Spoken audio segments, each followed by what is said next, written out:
Why don't we have a paper to tap back? That clock is way off. What the heck? Call this meeting of the county commissioners to order. Please join us in the pledge. Pledge allegiance to the flag of the United States of America and to the republic for which it stands, one nation, under God, indivisible, with liberty and justice for all. Hello, good to see everybody today. We will begin with the minutes of our January 16 meeting. Is there any additions or corrections to the minutes? Move to approve. Second. Okay, we have a motion by Dale, second by Tracy to approve the minutes of the January 16 meeting. All in favor signify by saying aye. Aye. 3 ayes, Jane. Okay, first on our agenda is we have a bid opening for our 2024 Community Crossings grant projects. So out of a field of out of a field of 7 bidders, we have 7 bids. So we'll open those up and record those amounts right now. I thought I counted 7. I think there's 7 or 6 plans, but I think there's only 5 or 6 bidders. Okay, so there's 5 there.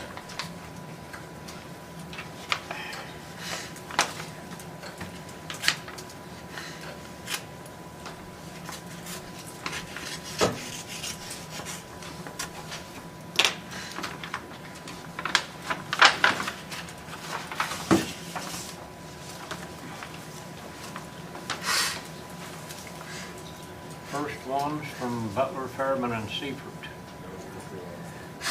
No. That's not who the bid is from. That's the top page. Sorry. Read that, the envelope. Well, she didn't tell you.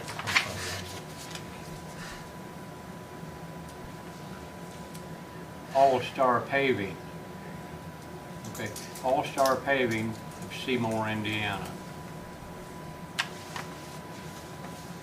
In the amount of $1,026,955.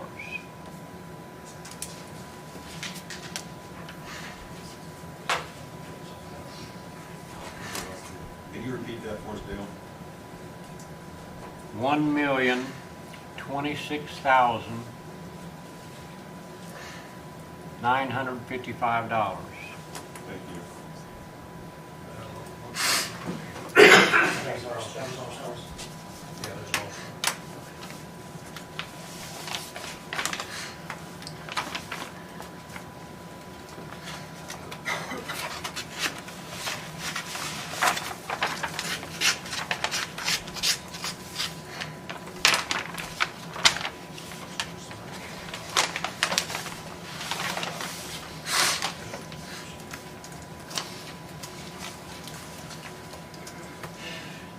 The next one is from Dave O'Mara Contractors Incorporated, North Vernon, Indiana.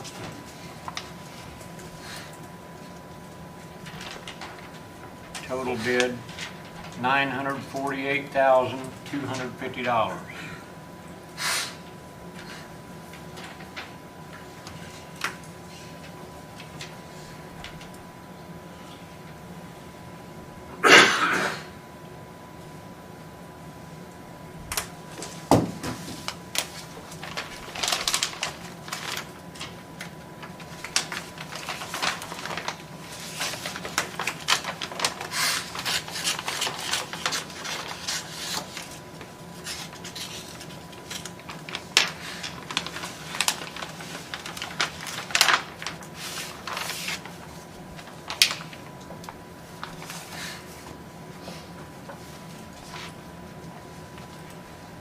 Next one is from Milestone Contractors, Richmond, Indiana. $900,850.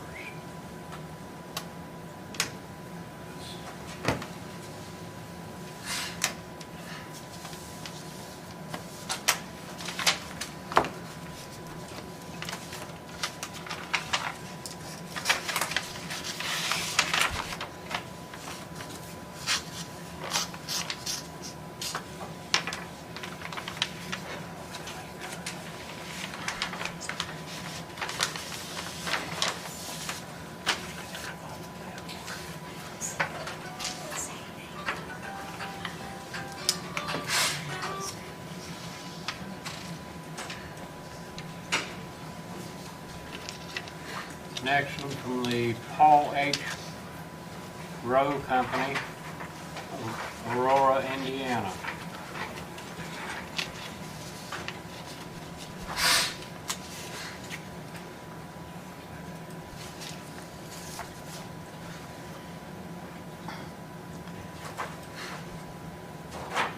Total cost of the bid, $924,620.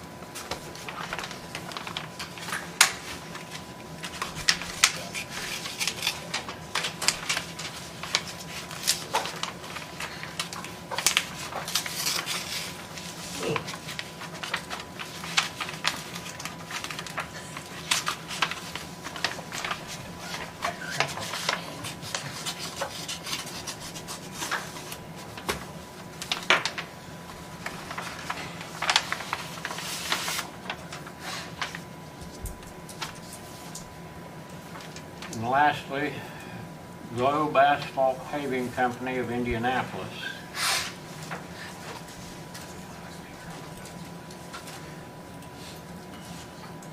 Total bid cost $1,124,640. What was the name of the company? Globe.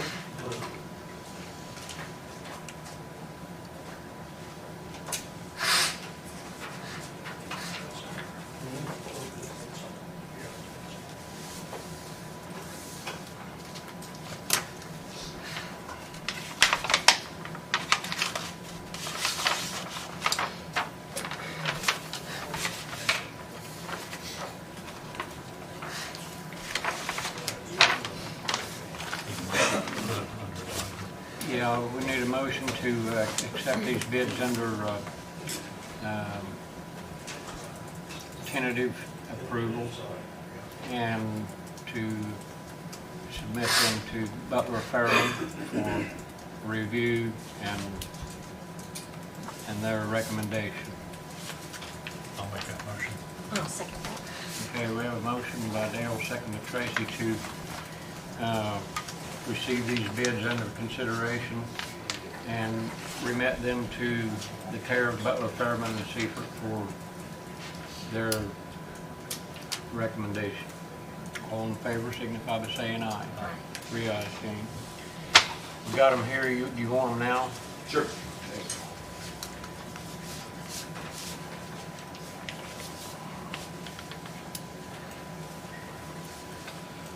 You'll come back, give us your best advice on those. 2 weeks, right? 2 weeks will do it.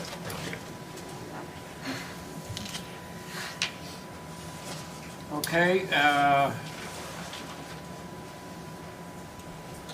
APC Director Bill MacDaniel. You're here for the parking ordinance. Yep.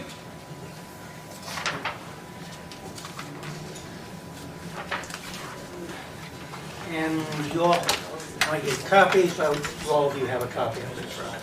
Yeah, I didn't bring mine in here with me, but You have yours now? You're familiar with it anyway, I hope. Yeah. You have to get your copy. Hey. Must be something about that first name, Dale.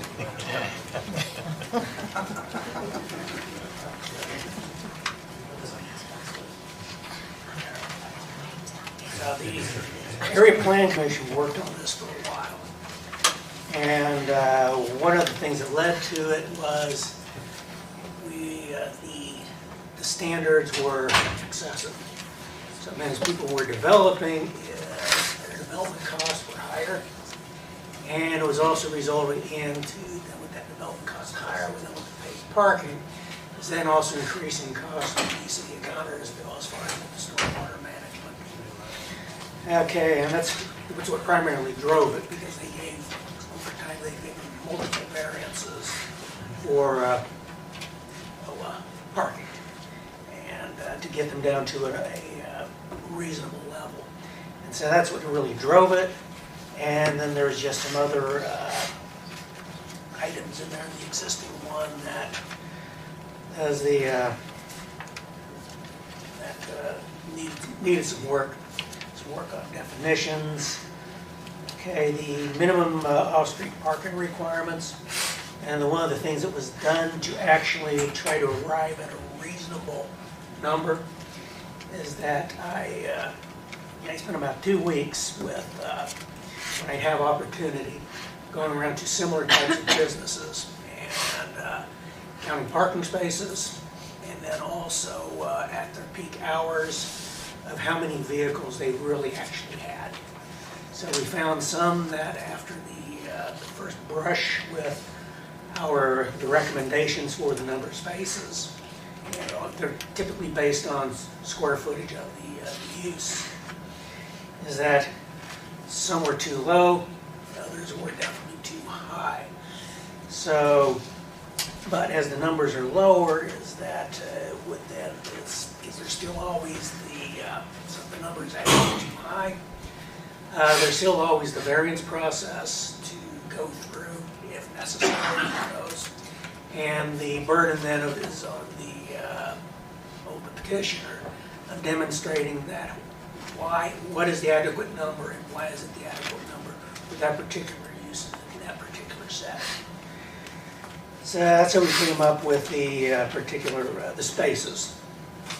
Okay, then made it more clear with the parking plan submission and review, because it wasn't very strong previously, and it's just then really defining what we need in the development plans as far as parking goes, and the requirements for the parking.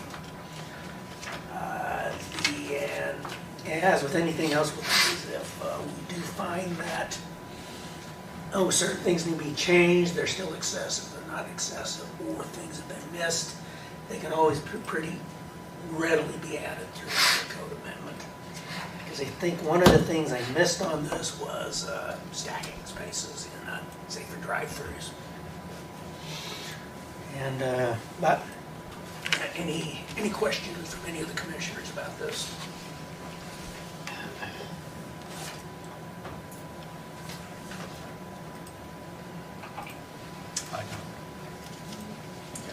There's a lot here, Bill. Yeah. But now, It's not as much as there was. yeah. But yeah.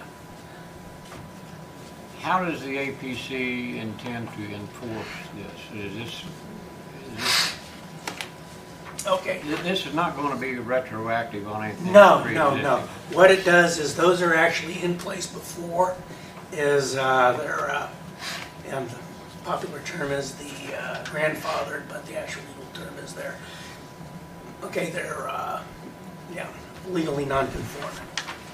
So it really doesn't affect anything else that is out there. It's as we're going forward with new development, then redevelopment.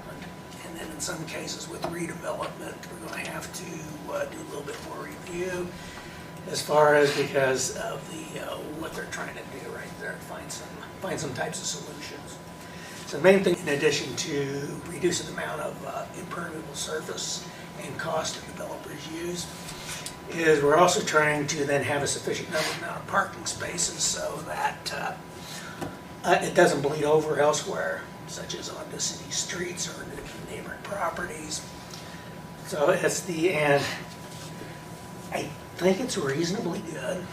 As I said, that no ordinance is ever going to be perfect, especially the first time through.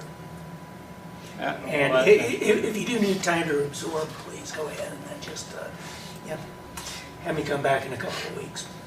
Yeah, one that catches my eye here right off the bat is for nature areas. Yeah. And for nature areas, the ordinance specifies for every 1/2 acre Yep. of area shall include one parking space. Yep. Well, if you go out here to Schrader Weaver Nature Preserve, Yeah. that certainly is not the case. Yeah, it's Same thing's true with bird sanctuary. bird sanctuary, all the other facilities that are around the county. So But if these are not, if these are pre-existing and non-conforming Yeah. situations where we don't give anybody any trouble over it, Yeah. Or the other one is right there is you do have, you and then also the city council do have the, or if you can also amend, you know, what you're actually voting on and reviewing right here, which is why it's, if you really haven't had a chance to dig into it, go ahead and then you know, continue this until you know, the next meeting.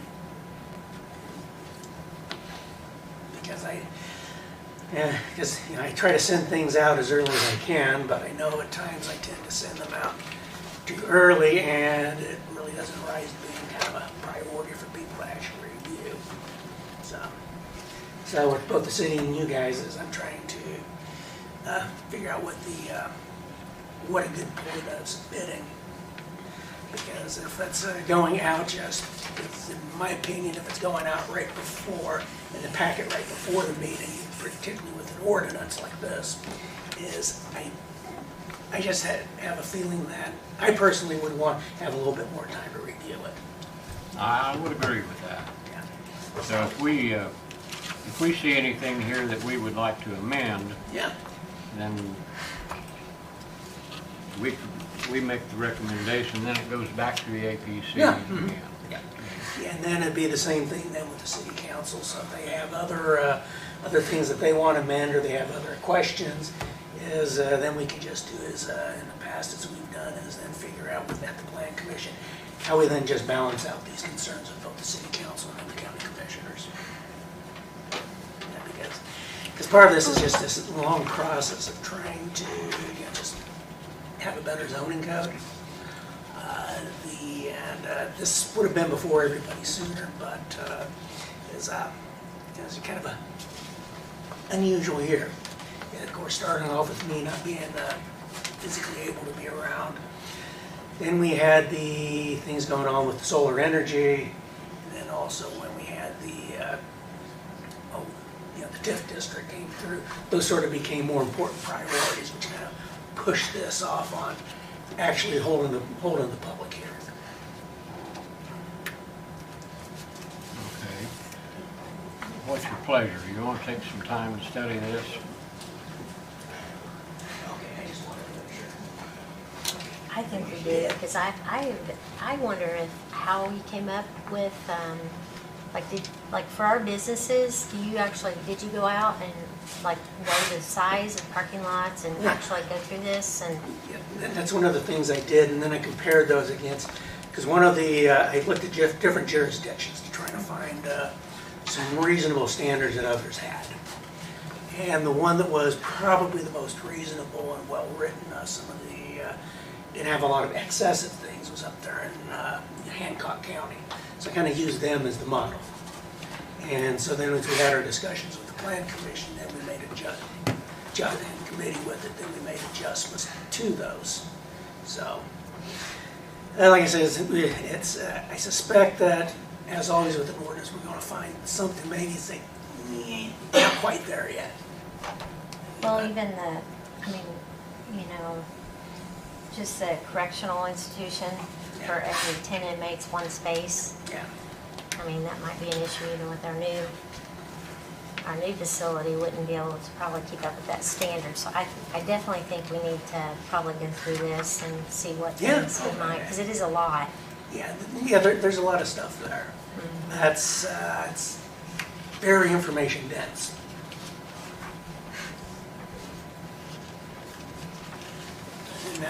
And that's why we have this process that we do. Yeah. We're just gonna table it. Make a motion to table for further discussion. Okay, we have a motion by Tracy, second by Dale to table consideration of this ordinance for further investigation. We'll take it up at a later time. All in favor signify by saying aye. Aye. 3 ayes, James. Thanks, Bill. We'll give this a good look over, and if we've got any recommended changes, we'll bring that forward. And I know I've in emails and mentioned, well, just one thing more, any thoughts and considerations the commissioners have had related to the fee schedule? Because right now is that okay, so we're going to have another big one that's coming through. It's a $1 million project up there at the up at the old Vistion. And as a $1 million project, it came up with a fee of a little more, $15,000 and change. Now, if there's a major, massive project, because the idea of the fees are really to cover the cost of the services. It's not meant to be a money maker, but it can help cover, the cost of the office, the operation of the office, the employees, and the inspections. But you get into a very large project. Say, if you have a $10 million project, well, you're looking at over $150,000 in fees. You have a $100 million project, that's over $1 million in fees, which, in my opinion, goes way beyond the purpose of having which a fees are meant for. Like I said, they're not meant to be a money maker. Right. Well, we really don't want to discourage people that are investing in the community. Exactly. And it can have a negative effect if you have fees that are outrageous. Right. It can act as a disincentive.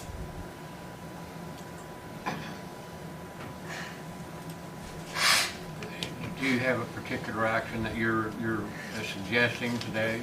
Well, not at this particular point. I need to give it a little bit more thought and then actually do a little bit of research into maximum fees and then other things with the fees. I can have some ideas. Because with the Reed project coming down the pike, it's they're looking at, and it's just for the foundation. For example, just for the foundation part of the project. That's a $2 million project. That's over a $30,000 fee, and that's only a small part of what everything's going to have with Reed.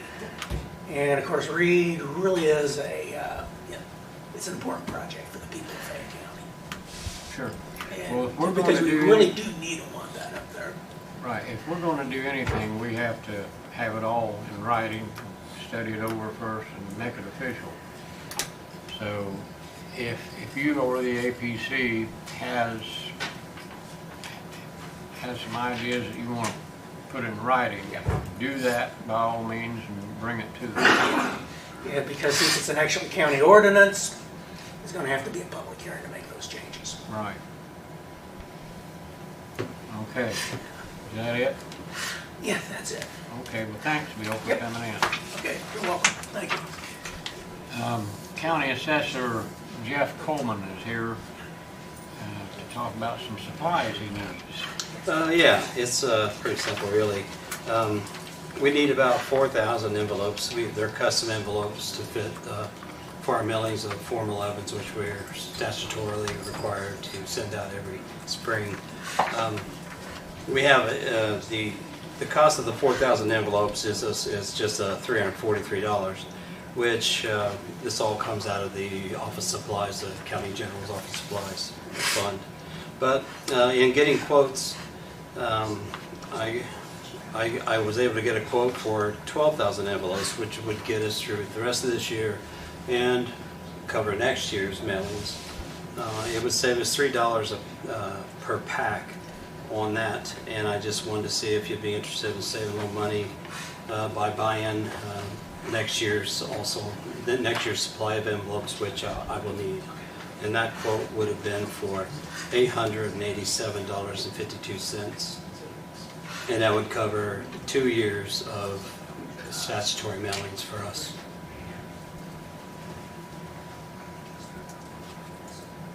Well, we know you're going to need them eventually. Yes, I will. They will go to use, yeah. Jane, does he need to, It's over 750, you got to approve it. pardon? Yes, it's over 750, so you have to approve it. Yeah. Will he need to ask the council for a additional appropriation? No, you've got Okay. the money. All right. How much do You say what, 800 and how much? $887.52. Move to approve. I'll second that. Okay, we have a motion by Dale, second by Tracy to approve the purchase of 12,000 envelopes for the county assessor's office for $887.52. Any more questions? All in favor, signify by saying aye. Aye. 3 ayes, James. There you go, Jeff. All right, thank you very much, and we can save the taxpayers a little money. Yeah, All right, thanks. thanks. Matt Sherck is here for the health department. And Matt, you have a letter of intent for the preparedness. Correct. grant? The State Department of Health is renewing the public health emergency preparedness grant.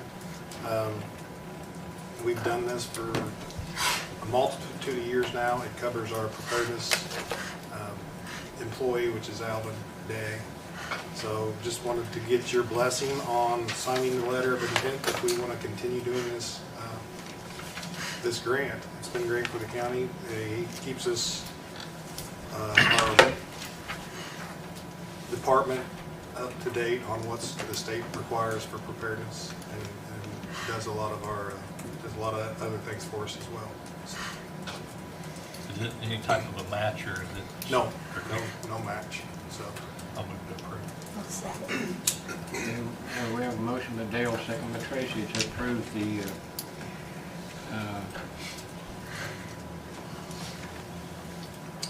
public health preparedness. public health preparedness letter of intent. Is this for 1 year? Yes. For the next year. All in favor signify by saying aye. Aye. 3 ayes, James. You got anything you need us to sign right now? No, I actually have to do this electronically. I just want to get your blessing to do it. Okay. So I'll get back on the computer and hit the yes button. All right. All right. Anything else you want to report from the health department? No, all going well. We continue to do any kind of vaccines and testing that's needed in the community, and we're getting ready to do a social media push and try to push for people to get their flu shots, and then we plan on doing another push in the spring to start people on getting their children's vaccines. So it's always a good idea to get ahead on that and not wait until the last minute. So we're going to try to utilize a little social media to do more advertising and get more people aware of our services. So that's where we're at. Okay. Thanks, Matt. Thank you. Kelly VanMeter is here for 911 with a 144 request. Well, we had an ad out on our social media for applicants, and we got one back. Then yesterday I had an interview with another person, so I hired him too. So I've got two 144s, a Savannah Pollitt and an Ezekiel Marshall. I'm not sure if I said that his first name right, but and both candidates seem to be, they interviewed well. Neither one has been in this type of job before, so the in-house training and all the certifications are going to have to be stronger just to get them familiarized. But it's always a hope that they make it. I just want to let permission to hire them. We're still down. Currently we have 7. I'm 8. So I'm on the radio today till 8 p.m. So I'm also working on my annual report, but it won't be until probably another week that I can get it to you guys. What were those names again? I'm sorry. Oh, Savannah with no H, Pollitt, and then I don't know how to spell Ezekiel. Okay, that's Marshall. Okay. I mean, I've spelled it, but it's yeah, yes. I'll move to approve. I'll second. Anything else that you need to know or going on? Everything's been going good. Like I said, we've been slowly but surely putting all new stuff in the facility. I'm pretty happy about that. So it'll all be brand new. Radio, chairs, carpet.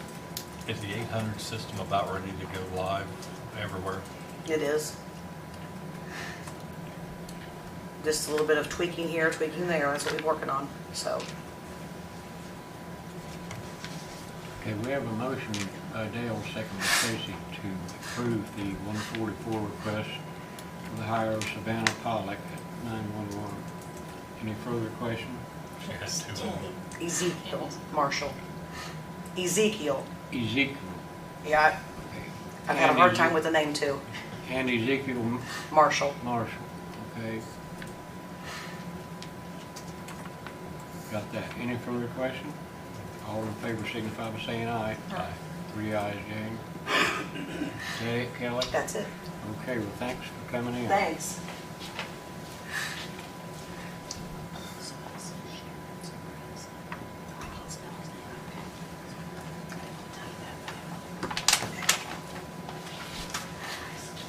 Jane, I'm gonna back up here a little bit. I've got 2 copies of our agenda, the original version and today's version. Yep. So, Dale just pointed out that I've somehow or another skipped over the Fayette County Transit claim. Is there anyone here from, there you are. Come on up and present your claim request. I'm sorry Well, after about hearing the that. numbers earlier, this is gonna seem really easy to take care of. Yeah. Just a real brief summary that everything is really going well with transit. We now have 12 employees, counting myself. We are extending where we go. We do a lot of out-of-towns all over the state of Indiana. And we have customers we're starting to pick up in Cambridge City. It's a hope that with the regionalization that we will start going into the western Wayne County area, the same way that Union County goes into eastern Wayne. And we've already had calls. It's going really well. So I am here pleased to ask to cover the fourth quarter, $89,196, please. I'll gladly answer any questions I can. You say 89,196? Yes. I'll make a motion to approve the request for $89,196 fourth quarter. Okay, we have a motion by Tracy, second by Dale to approve the Fayette County Transit quarterly claim of $89,196. Any further question? All those in favor signify by My saying aye. understanding is Jalissa will get the Yeah. paperwork to you for your signatures. Okay, all right, well, thanks for coming over. That's okay, thank you. Have a good day. County Extension Office, Heather Caldwell. Heather? You want to give us an update? Yep, going to give you an update. 4-H enrollment soft deadline was January 15th. We currently have 328 4-H members, that's grades 3 through 12. And we have 97 kids enrolled in mini, which is kindergarten through 2nd grade. That number for mini is exactly the same as last year. For our traditional kids, that's about 30 less than last year, but not unexpected in the sense of enrollments will continue to roll in slowly. They still can enroll. Our system rolls over January 15th, so that's the people who are enrolled by then will get the updates. So if they're not enrolled, they're not getting updates, but those will continue to roll probably through May. So I'm not concerned about the 35 short. I think we'll make it up pretty easily in the next month or so. And with that, we've got a couple big events coming up. We have a new member orientation that we're going to do on February 13th. This is my 4th year in this position, and I've wanted to do this sort of program for a while, and it's time for it now. So we have about 25 to 30 people signed up for it already. Hopefully we'll have some more show up, but I think it's important. 4-H has its own lingo, culture, kind of its own world, deadlines, dates, tagging days, a lot of stuff. So we want to provide some clarity to our members for that. So I'm looking forward to that next week. And then we'll have our annual open house. It'll be on March 9th. That'll be in Expo Hall. That's been an excellent event. Last year we had over 300 people attend. And that's just sort of get to know 4-H for all members. They pick up their manuals for this year, their green books. So that's for current members.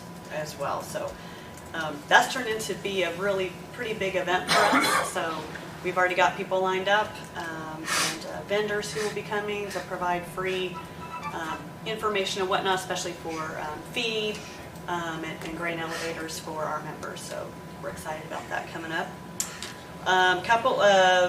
We've got an ag program, a DIY lawn care. That's for homeowners that want to work with pest management, weed management, that kind of thing. That advertisement for that will start tonight. And that will be the March 11th through April 1st every Monday from 2 to 4. So that stuff will start going out in the mail and on social media this week. And then Stephanie's got a couple programs that she has been trained on now, and she's been working on actually in other counties. They've already requested her to do some matter of balance programs. Those are programs for seniors and how they can live safely in their homes. So for example, don't have rugs, lying around as trip hazards. So she's been doing that. Actually, she's there today in Randolph County, and then next week Rush County has called her to come and do those programs. So she got trained and immediately has got several requests from the region, and she's going to be working on something for Fayette County as well. And she's also trained in ServSafe. So she's working with Wayne County on a program, and she's talking with the health department now to get a program in for Fayette County.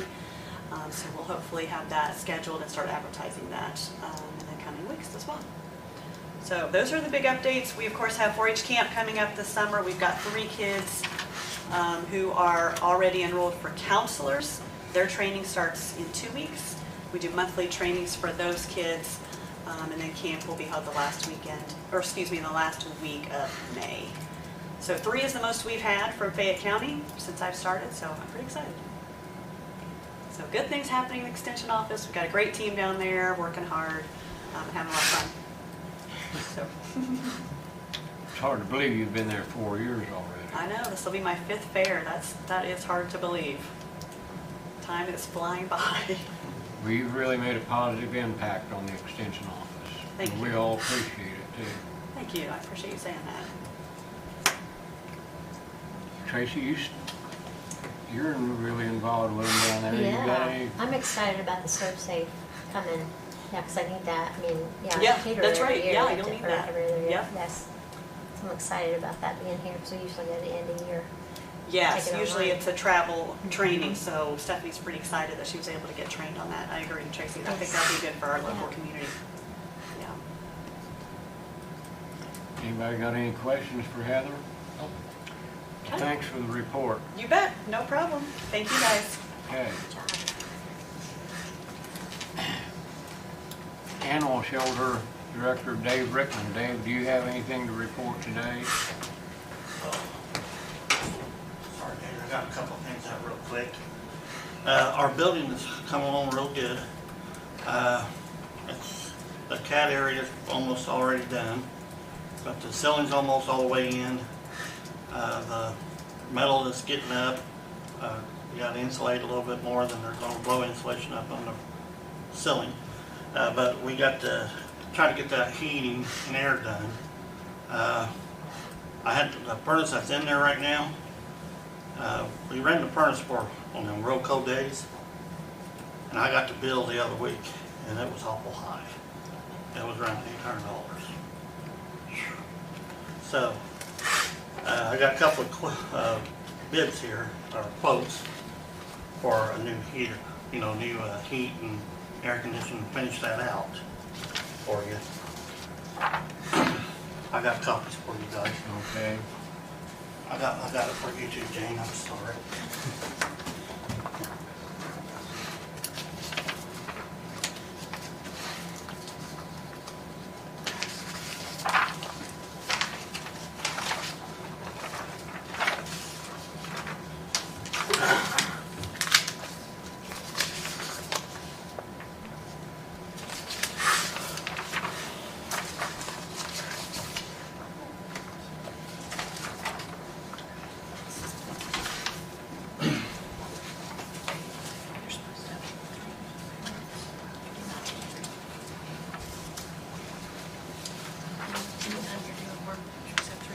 Yeah.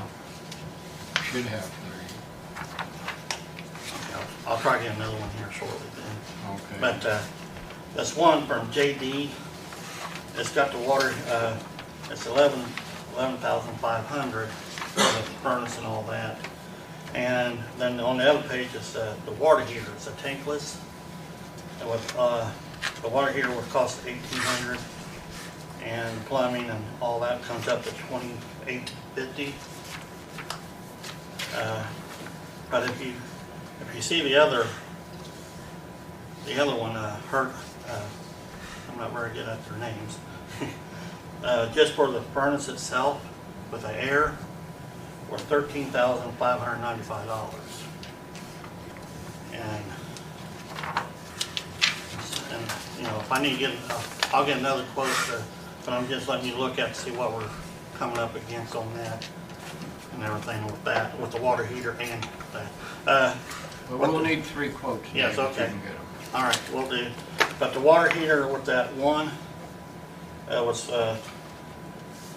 with this one here, it was $3,689.03, which that would have came up to $17,284.03. But I'll get another quote here for us too. But my monthly statement, my monthly, sorry. We had 39 animals total. We had to end up putting 6 of them down. We had 3 cats that was in bad shape. Then we had a parvo issue there for a couple of dogs, and one dog was aggressive. Then we sold 18 of them, and we had 10 of them that was claimed, and we still got 13 on hand. And then we picked up three dead animals, cats on the side of the road, and 4 others. Then we had 5 dogs that was owner's request to put them down, and we had 5 cats that was put down, and 4 of our cats went to Kentucky. So we're still working with them and shipping cats out to Kentucky, and she's coming up Friday to pick up one more cat to go down to Kentucky. So we're still trying to get them moving on. And I think that's all I got right now. You sound like we're a great supplier of cats. Cats and dogs, trust me. I got a list, got about 5 people that wants to bring dogs in.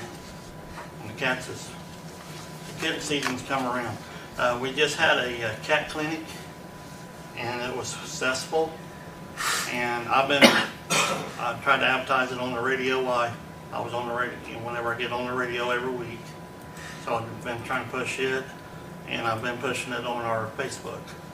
So I'm trying to get it out there more for them. So we're trying to keep it up, keep it going, so we can keep the public vet here. Our next one is like March 4th, going to be coming up, so they can come on our page, go to public vet on our page, and register there, so they can get signed in, then we'll go from there. So if we keep this going, we got to try to keep the public vet in here at all times, so we can get the cat population under control. Okay. But I will get another estimate on that. Yeah, and I get on it right away, because Yes. you don't want that to hinder the Right. progress on the building project up there. Well, I'm gonna, I got one more person that just told me about somebody today, so I want to try to get them involved to get it up here, see what they will do for us. Okay. So, as soon as I get information that somebody, and I've been trying to get it done, so this is what I had done so far. So I just wanted to let you guys see what was coming up with and all that. I think I'm done. Now, do you think, will there be enough in the UEA grant to cover this part of the No, project? that, we'll have to see. I want to talk with you guys and Jane, see if it's if it can come out of the, maybe the donations. Well, we'll, Uh, if the urban enterprise grant won't take care of all of it, we can certainly use donations, I Yeah. think, for that, but for the sake of the poor mayor sitting back there, we don't want to have to send the city a bill for half of any of this if we don't have to. I'm sure he would appreciate that. we could send him the whole bill. Well, we could, but he would object, you know. Yeah. I'm hearing you. We're No, taking but- it easy on you as we can, Chad. You know, yeah, Selective response, Dale. we did get a donation from Janet Ball from up there at Fort Wayne of 17.5.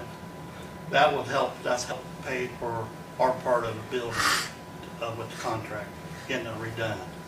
So, I bet I got the paper here to hand to Jane, so she can put it in the newspaper and all that. Okay. All right, well, stay on it. I'm trying to. Okay. Is that it? I think so. You got any questions for me? I guess not.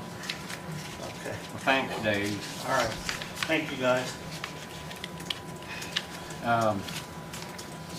Highway Department, Jay, do you have anything you need to You don't want to know. bring in? You're usually the bearer of bad news about something. It never fails. As you know, we're getting a lot of lines put in alongside the roads. And I had one of the representatives from one company working down on the Whitman, he come in and asked me what the policy was if they tore the road up. The policy on what? If they tore the road up. Oh, I told them usually they have to fix it. But I told them I would talk at this meeting with the commissioners and make sure, because they don't pay a dig fee or anything like that, because they don't cut across the road. They're working on the side of the road. But somehow they got into the edge of the road, that big blacktop, and tore it up. And I'll probably call them and tell them they need to come back and fix it when the weather's nice enough. They can put hot mix in it or something, because somehow they dug in it and they made a good mess. And we haven't had that down, what, 4 months, 6 months maybe? yeah, at the most. Yeah. But they're digging everywhere, and they got messes everywhere. And I told him, I asked him if they was gonna go back and straighten up all the edge of the road, and he said that's what he was in charge of, making sure they went back and made it, put everything back the way it's supposed to be. So we got a lot of places where there's big sinkholes in the side of the road, and tracks where they dug down and didn't get it filled in, packed down right. So we'll have to watch them to keep an eye on him. One thing I know, I got his name and number down there. Okay, was this one of the subcontractors that's Yeah. working on the project Yeah. for Charter Communications?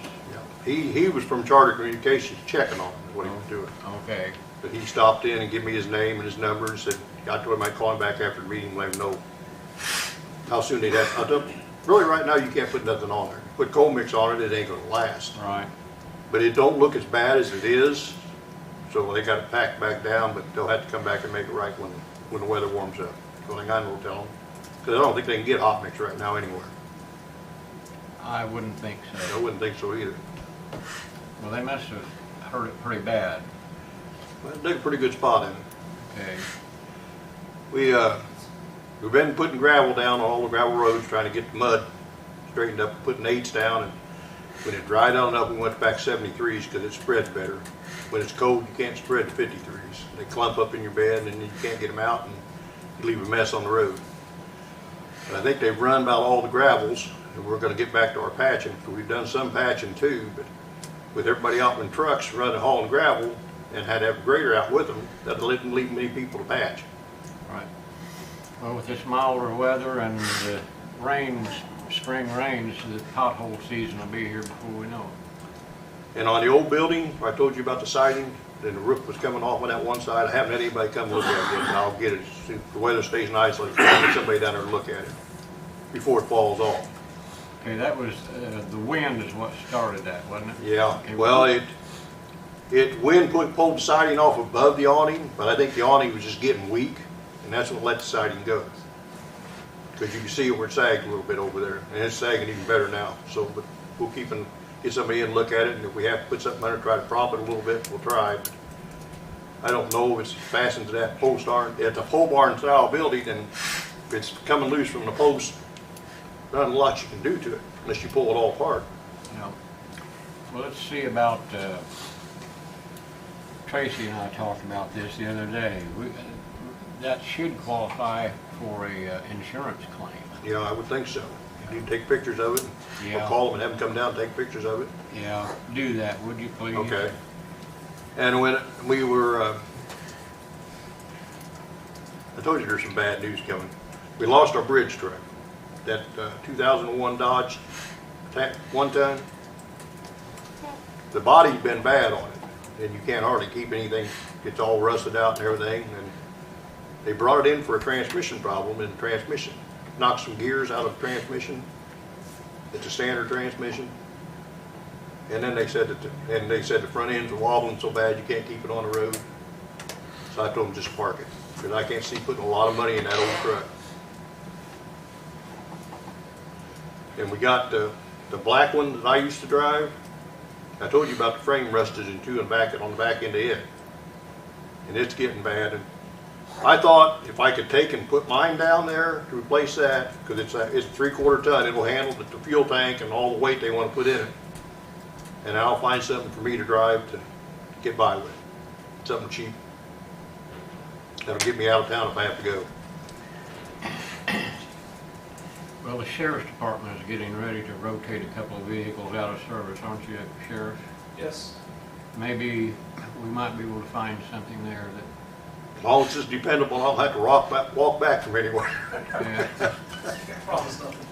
yeah. Well, you call us, we can come and get you. Yeah.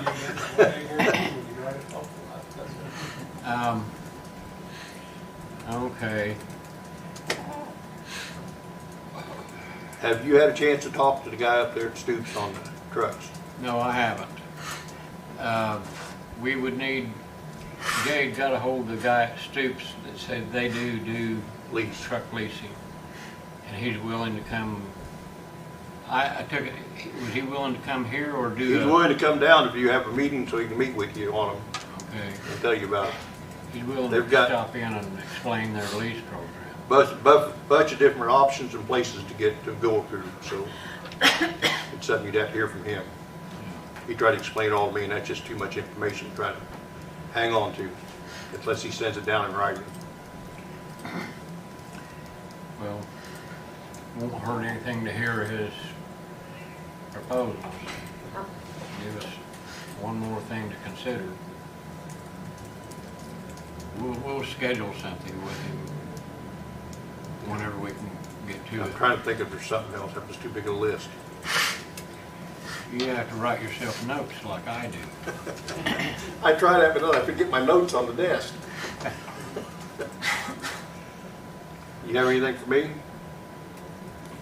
I don't. The truck that you said is no longer working, the one that you said you're just gonna set aside, It's a, that Dodge? yeah, it's a Dodge, a flatbed. They use it for a bridge truck. It's Yeah. got boxes on sides of it, and they haul stuff on it. It's got a fuel tank on it.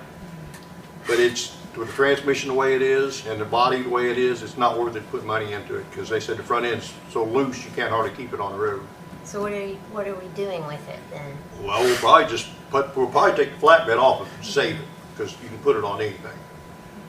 And then just set aside, and if you have a sale, put it in there. It's got a darn good diesel motor in it. We're supposed Them to- Dodge diesel motors are hard to come by. Yeah. Okay, so that could be added to the list. We did request for things for sale, for Now that- sale. Yeah, we want all the department heads to put together a list. Yeah, you said that last time.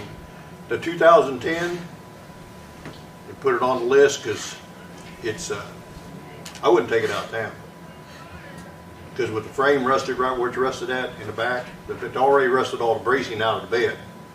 And it's got a fuel tank in it too. That's both our fuel trucks. And so we have to do something. That's why I said I'd move mine down to replace one of them to help. Okay. We'll try to find you something. What year did you say that truck was? The black one, The one that that's rusted? 2001. 2001. Yep. Okay. The body's been getting bad on it, and it just keeps getting worse. You get more air in from the outside, and the heater hardly keeps up with it in the wintertime.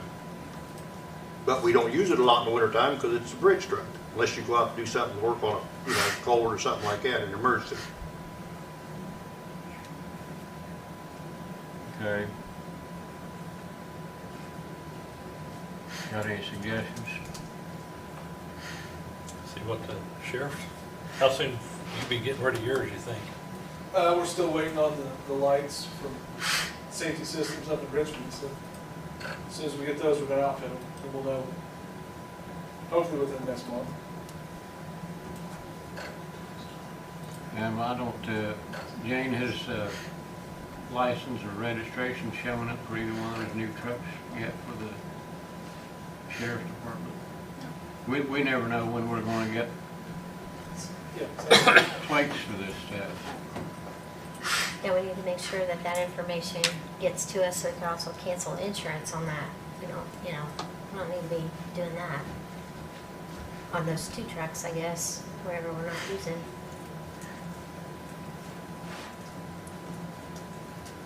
Okay, well, thanks for all the bad Okay. news. Yeah. Sorry.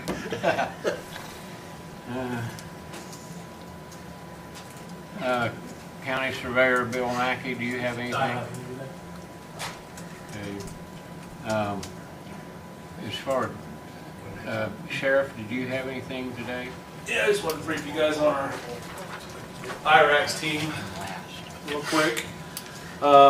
It's been going on for almost 2.5 months now.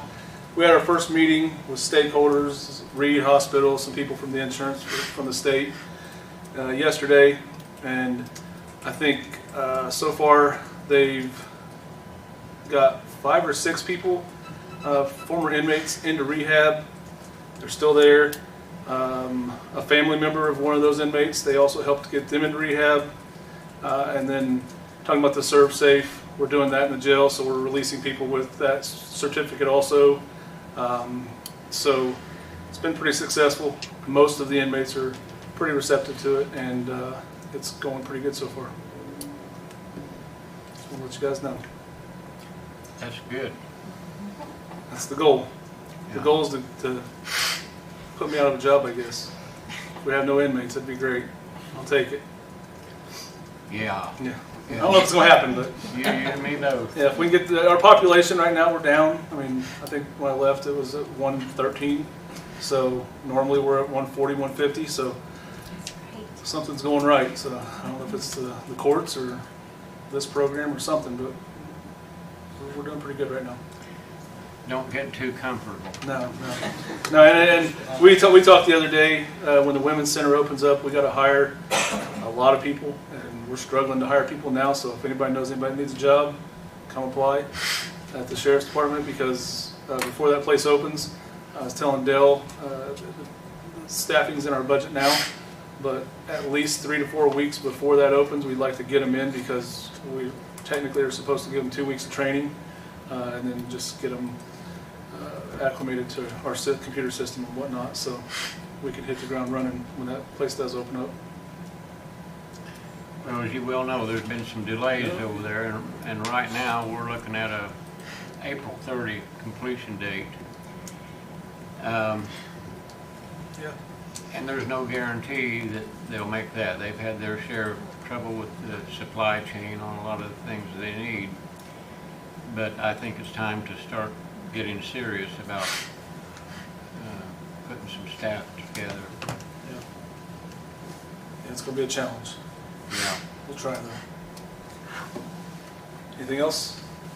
And Stanley, have we ever heard from Stanley on the security stuff? No. Me and Michael were just talking about that last week. We thought maybe they'd be calling and saying, hey, the Yeah. upgrade's going to happen this date, since they're thinking about opening in April, but we haven't heard nothing. I'll probably reach out and see what their plan is. Last time I talked to them, they really didn't have a plan. So they sent somebody down to look at our system in our current jail, because they're going to retrofit that to the female center, but yeah, we haven't heard a lot from them yet. Okay.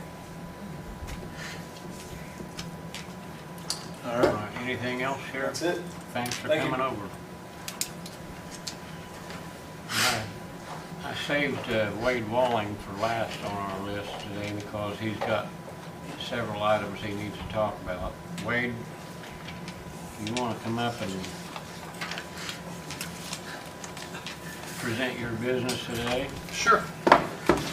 So, I kind of have a list of order the way I want to go down this to make it easy for you guys to keep up with what I'm talking about and make sure that I'm not missing anything. So, first I want to start off with my 2023 year-end report.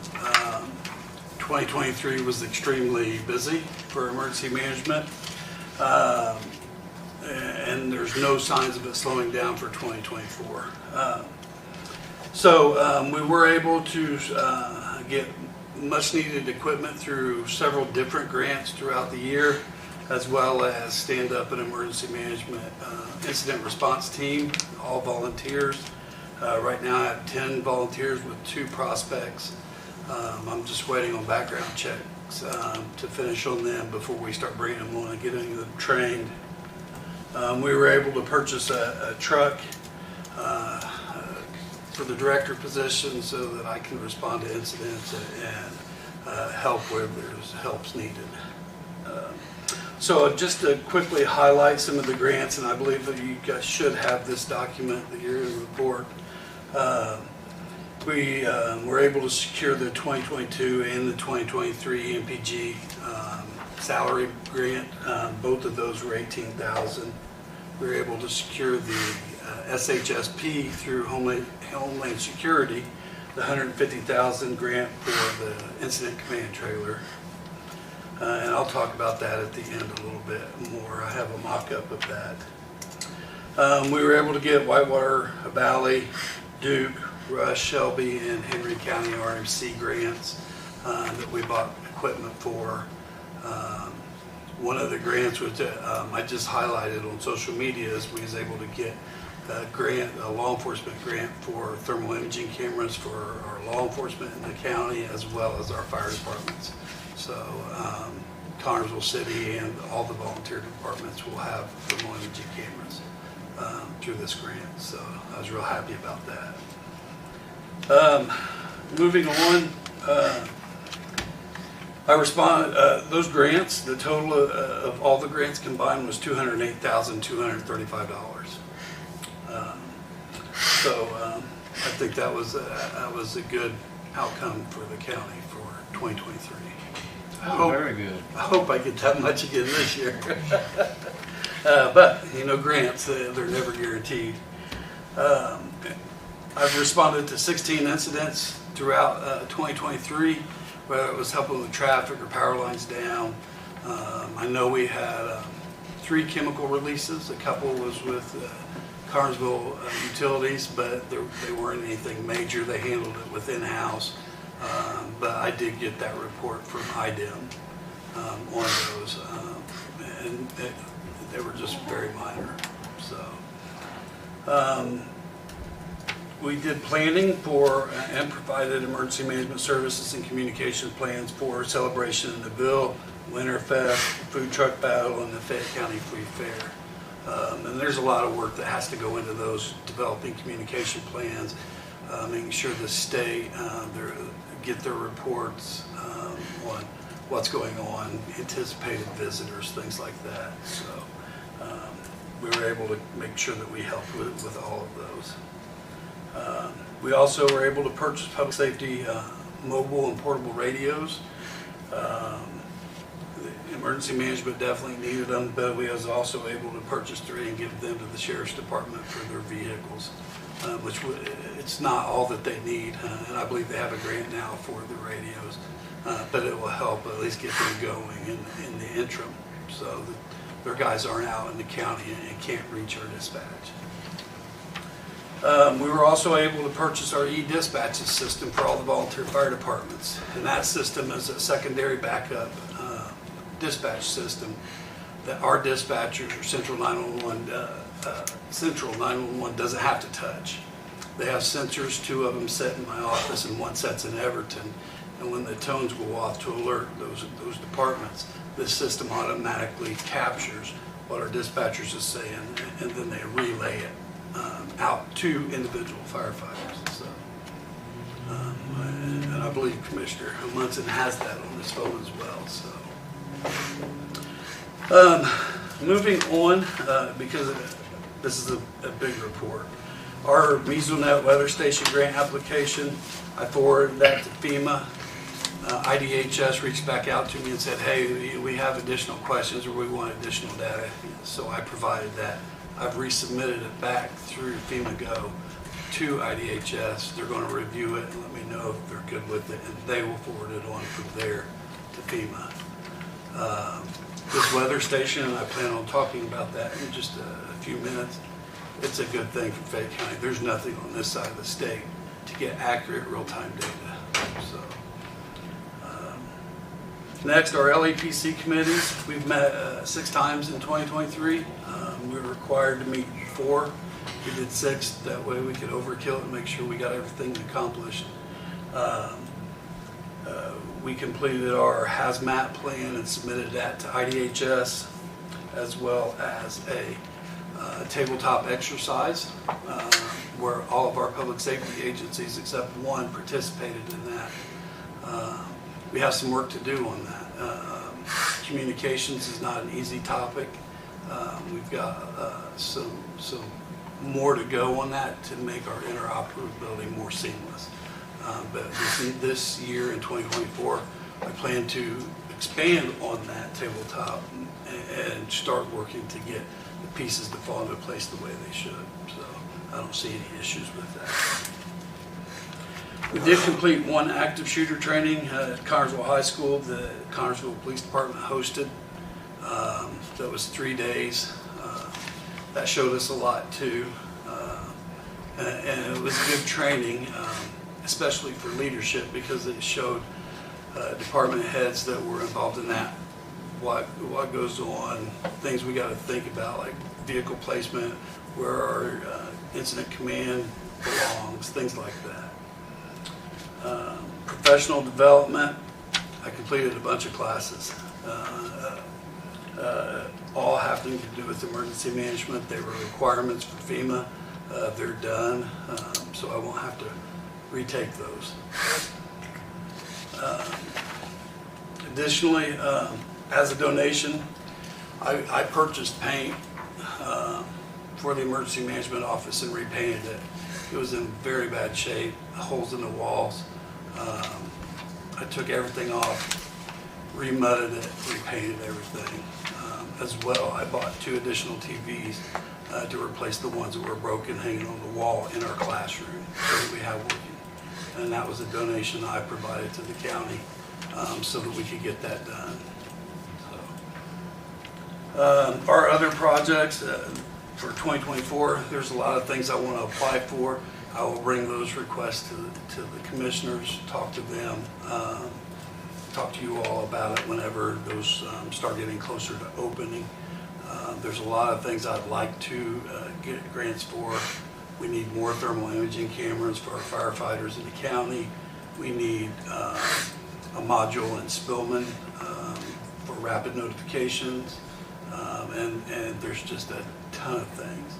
Eventually, I would like to get to where I could get a truck that is heavy duty enough to pull this incident response trailer. Now, my truck now will pull it, but it will bog it down. And as you guys should know, when you carry something that's very heavy all the time on a truck, it will eventually tear that truck up, especially if it's not designed for that. So. But we'll continue building our plan and try to make Fayette County more resilient in 2024. We've come a long way in 1 year, and we really did lay the foundation to begin building better plans. So I'm excited for 2024, and I think it's going to be a good year. We'll get a lot more accomplished. But do you have any questions on that section? Well, you did a good job on the paint job over there in the office. It looks much better. It does. Yeah. All right, the next, I would like to talk about our courthouse security questionnaire that everybody was passed out to. So employees at the courthouse, we had 21 respondents to that questionnaire. And for questions 1 through 15, the majority of respondents knew what they should do in the event we had some emergency incident here in the courthouse. The data trends toward people wanting a CPR and AED class. So I'm working with IDHS to try to provide that. I've even reached out to Clint Harden at EMS about providing CPR, as well as get a Stop the Bleed class. Some of the people I've talked to here at the courthouse said they've had the class before, but they could really use a refresher.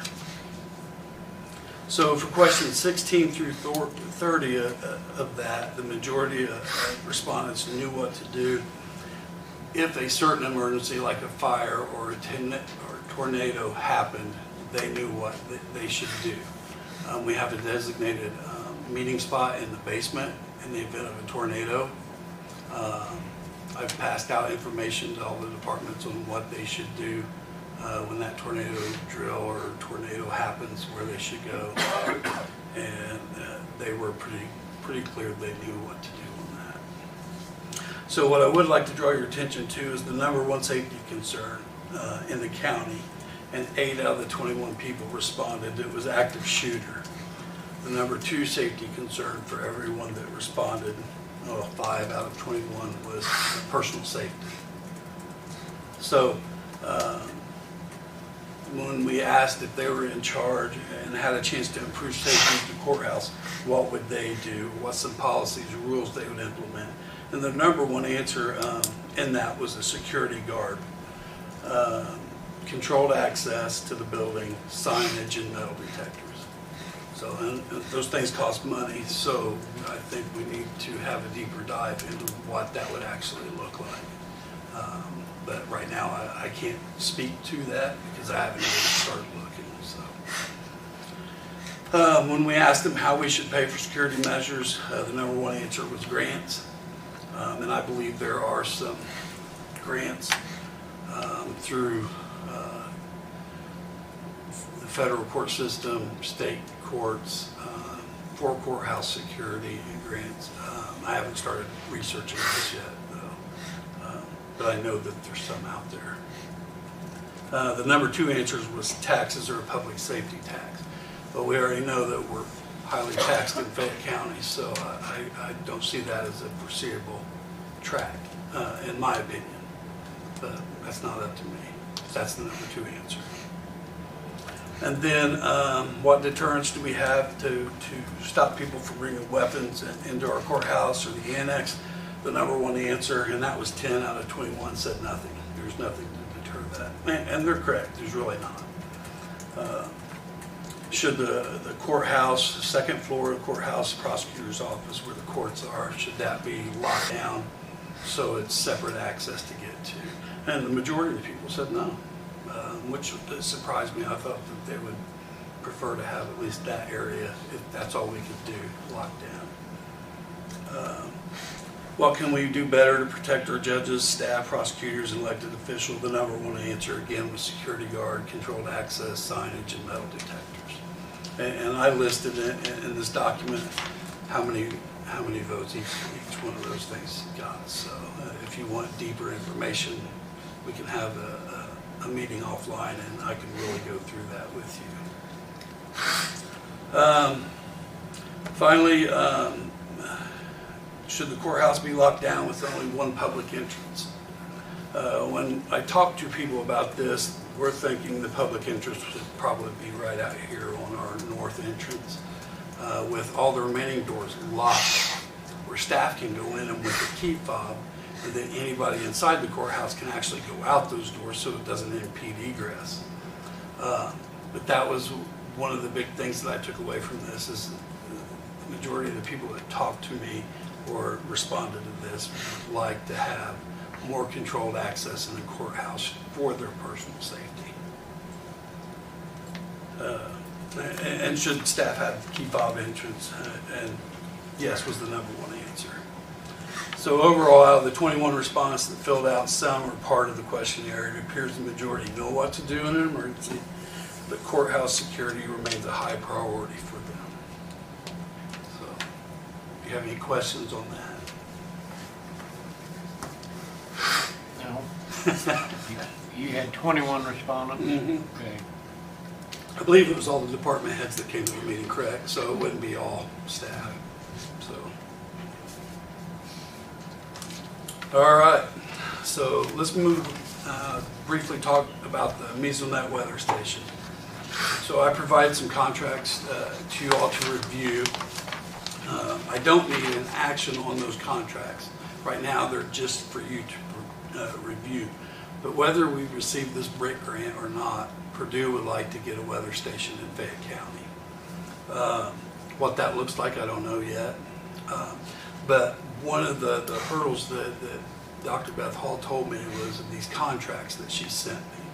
And I'm sure they're boilerplate language, but I would recommend to the commissioners that they appoint Commissioner Strong and our county attorney to a committee with the Purdue representatives to go through these contracts so that we work out what's advantageous for both parties involved. I'm not a lawyer by any means, so you don't want me reciting what's in these contracts because I wouldn't be able to speak intelligently about them. That's why I think it's important to have our legal counsel and Commissioner Strong, President Strong to be on that committee. He is the signatory for the county, and that's what Purdue requests. So. Now, you sent us those contracts between us and Purdue that you sent us through email. Right. Those are pretty much just templates? Yeah, right. Okay. With the details to be ironed out between the committee and the Purdue representatives. Yeah. Right.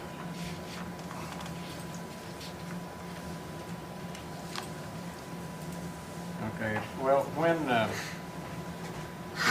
we don't want to do anything to impede this weather station from getting installed. No, we're still moving forward with the grant, correct? Okay, so there's really, right now, there's nothing yet we can do. No. What I will do, our next step is I'll reach back out to Dr. Beth Hall and let her know that we're willing to sit down with her and Purdue's representatives to actually start talking about these contracts and figure out what our actual next steps are.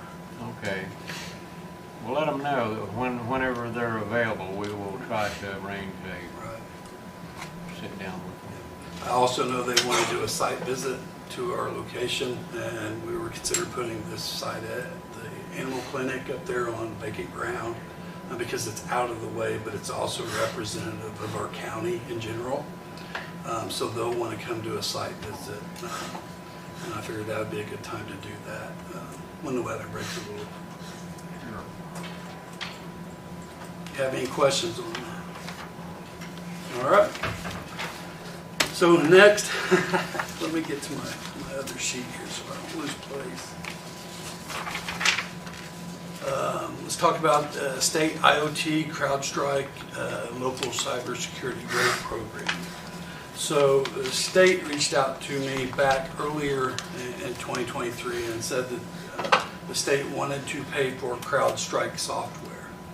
And what this is state IoT, antivirus, emails, anything that has to do with our cybersecurity in the county. The state is offering to pay for the resource, but not manage the resource. They want to provide us with this CrowdStrike software. I've talked to Michael King about this. I'm not a cybersecurity expert or an IT expert, so he would have to be heavily involved with making this work for our county. I do believe back earlier this year, President Strong did sign a letter saying, we wanted to move forward with this. This week, Mike King filled out a 67-page document on IT for the county. It's called a written discovery. That way they have a baseline of where we're at, what we actually need to get us up to current industry standards with cybersecurity. But there is no match for this grant. They're not actually giving us funds, they're paying for the software for us. Is there, if we receive something like that, this CrowdStrike, is there a possibility that that might lighten the load for our IT director in the future? Eventually. Make life easier for him? He will have a platform where he can sit on his computer and see everything that's going on as far as threat detection, making sure, spam messages are not getting sent to people or phishing messages. He'll be able to see everything that's going on, see those workstations, making sure they're staying in compliance with IT standards for cybersecurity. So it should eventually make things easier for him. And I know he's very busy with everything that he's got going on, but a lot of our system is antiquated. I am in fear that we're ripe for something to happen, and I don't want the county to be caught in that situation. When I worked for the state, I've watched Carmel and several other cities get attacked and all of their information held for ransom. And they, when I've talked to them, they was like, we had to pay it just to get our information back, or we were starting at ground zero. So I want to protect the county. That's part of my job. So I want to make sure that we all are on the same page with this and what this actually is. And it will eventually replace the system that we have in place now. As I was going through some of the documents, which I'm happy to share with you, I brought the system that they're purchasing for us is quite robust, and it will eventually replace our emails with, instead of a fayette.rco.fayette.in.us, with an in.gov email. But their experts help us implement this stuff, and they will teach our IT director what he needs to do to manage that program. They were very clear, they do not want to manage these programs for us. They want us to manage it. They're just providing the software.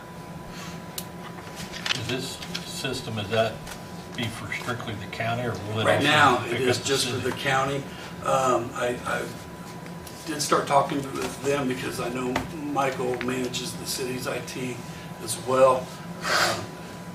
It's my understanding that the software will be large enough to cover both, but I haven't even mentioned this or even had a conversation with the mayor or anybody from the city. Michael and I briefly touched on it, and right now, just to get this initial step going, we decided just to use the county at this point, and then after I have those conversations with Michael and the city, we'll make a further decision on what they would like to do with it. Yeah, well, by all means, keep everyone in the loop. I will do my best. Yeah. Any other questions on that? I told you I had a lot for you. So, next, let's talk a little bit about the solar eclipse. So 2024, April 8th, Indiana is expecting to see almost 1.4 million visitors to the state. When I've been going to solar event planning committee meetings and meetings with Indiana Department of Homeland Security, where NDOT, Indiana Department of Natural Resources there, ISP is there, Indiana State Police. And what we're learning from the 2017 eclipse, the total eclipse that went past the southern part of the United States, is cities and towns were inundated with visitors because of their location towards to the totality of the eclipse. So I measured against towns that were similar, or counties similar to our size and population in several different locations through the 2017 eclipse. And it was nothing for them to have 40 or 50,000 visitors in a town of 13,000. That will quickly inundate all of our systems and leave us in a mess if we don't plan for this. I've started working with the mayor and the Parks Department on things that they're going to implement and do for the city. I know the Fair Board is going to have a viewing and camping party. But I've also sent letters to all the filling stations because one of the lessons learned was all the fuel stations ran out of gas and people were stuck in traffic and no way to refuel.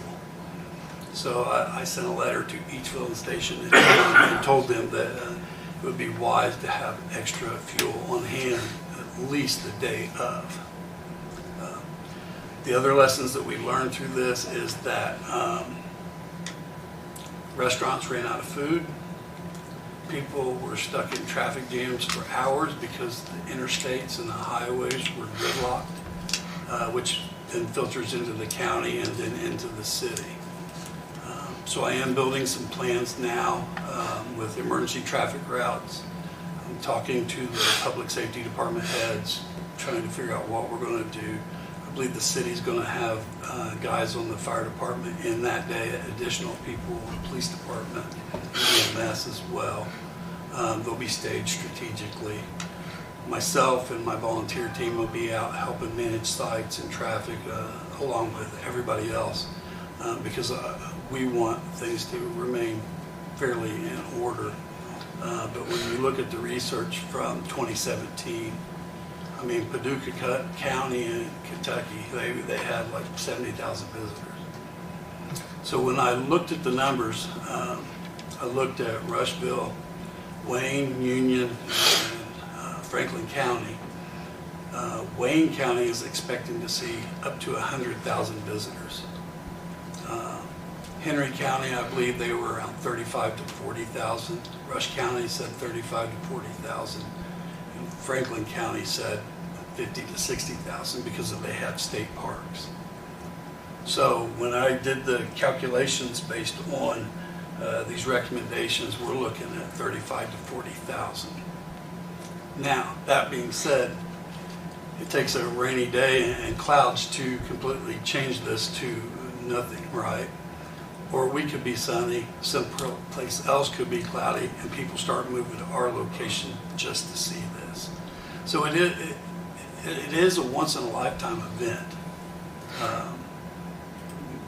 We will not see another total solar eclipse in Indiana until 2099.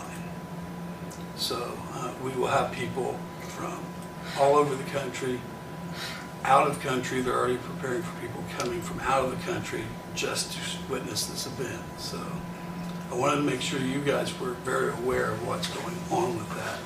And then I also wanted to see if there's any recommendations you had that you would like to see implemented in the county, whether that's viewing areas or locations, or if you guys are good with just letting things happen as they do.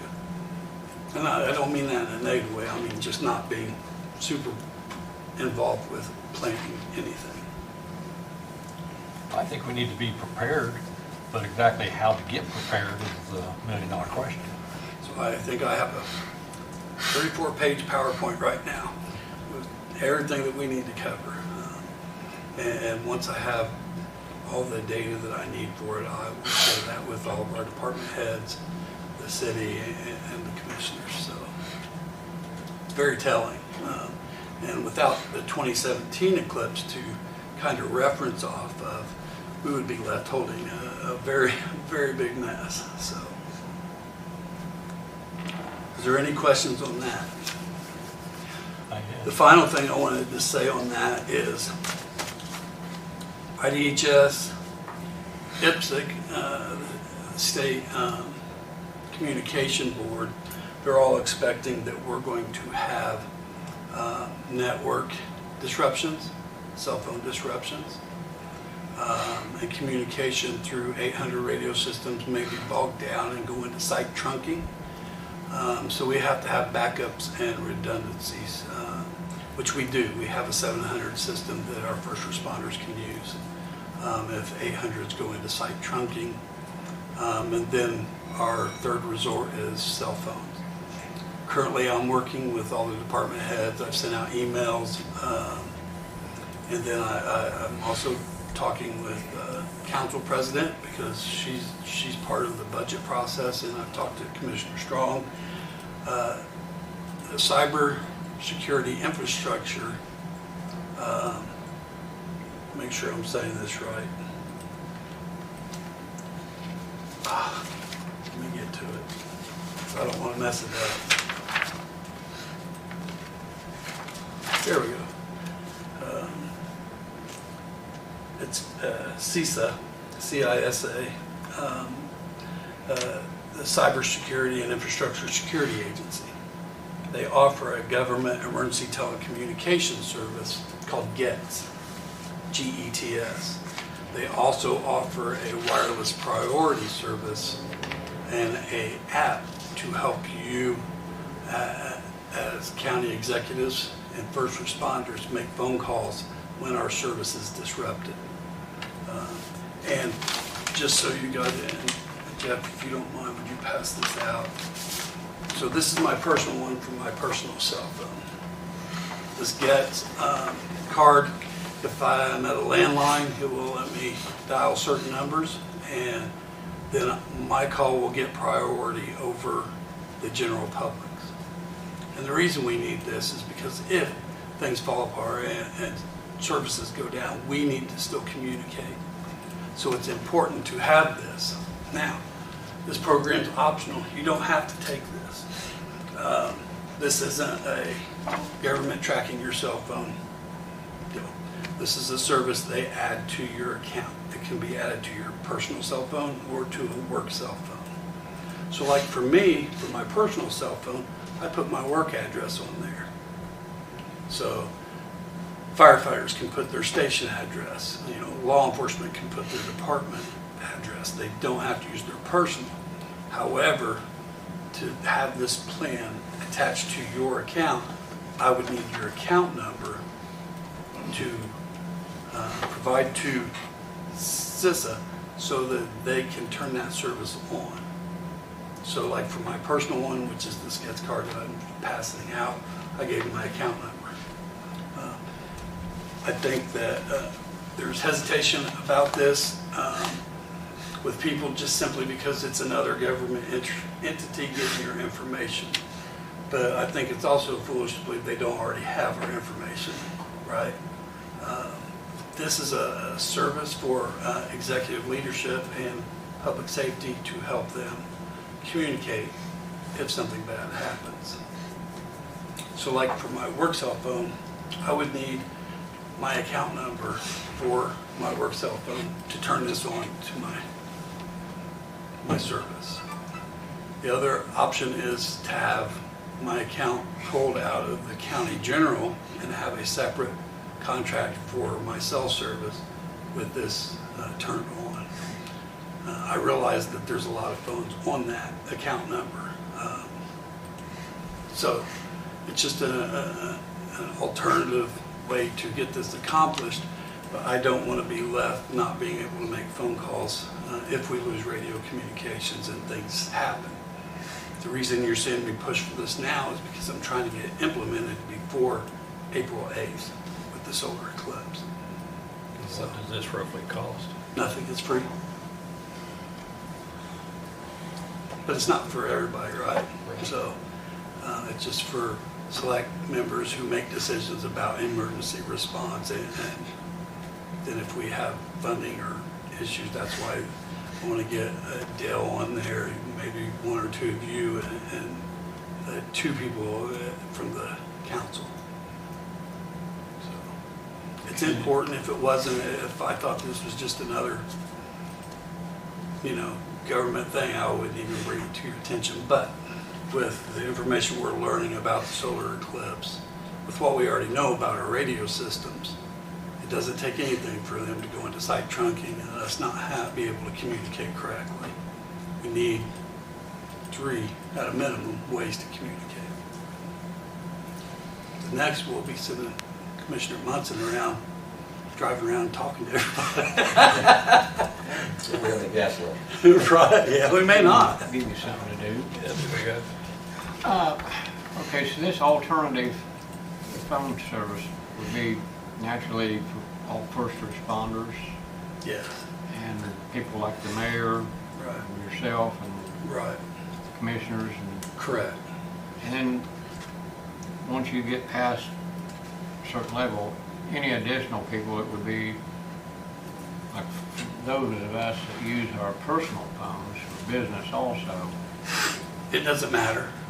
And this program recommends you use this service frequently so you get proficient in using it. You can call your brother in Hawaii or your sister in Des Moines. The system doesn't care. It's there to provide a priority service for you. So if you look at it and you have two groups of people, right? You have first responders and executive leadership in this group and the general public in this group. When the cell service gets disrupted, people are fighting to find that open line so they can get their call through or post their pictures of what's going on in these events, right? So we're expecting that high data. Well, what this does is when all of this is going on, this is taking anything out of this group that's in first responders, executive leadership, and making those calls and their information priority over this group. So it basically puts the general public in a waiting list to get through.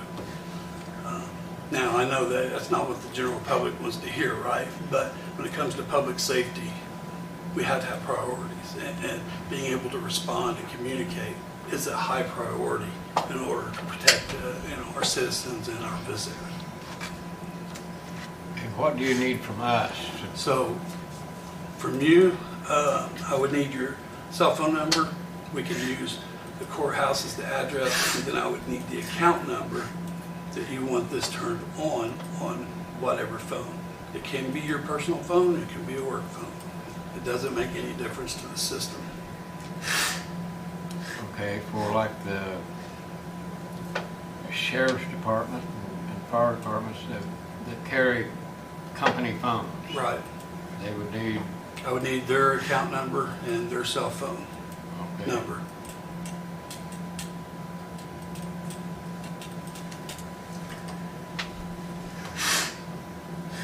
I got a question, back up a little bit. You're saying that if this happens like they're talking, the 800s are going to possibly go into the trunking. Now, when that happens, that basically shuts the 800 down. Well, it doesn't for everybody. It's just whatever site is in site trunking. So, and what that is liken it to, the old telephone lines where it was a party line, right? And you had 4 or 5 people trying to talk at once. That's kind of what 800's doing when it goes into site trunking. It's overloading the system, so the system cannot do anything but shut down. It doesn't necessarily shut down. What it does is pushes everybody back, and you get that busy signal. You can't talk, right? Until it goes back into its normal status.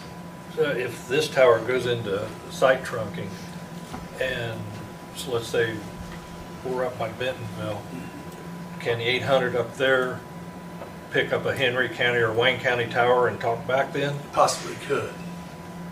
But the reason I'm pushing this right now is because if our system's overloaded, the state thinks, and Homeland Security thinks, it's going to be the entire state system overloaded, so then we're less likely going to hit another tower. Right. Now, you also have to be, closer to that tower to hit that tower. Right. And I know our 800s work good. I've been in Indianapolis, and I could hear everything that was going on in Fayette County through my portable radio because it hits and skips off those towers. So, but and who knows, if we have stormy weather that week, this is all nothing. So it's really dependent on the weather. But according to what we've seen in the research from past solar eclipse, I'd rather be prepared and not need it than need it and not be prepared.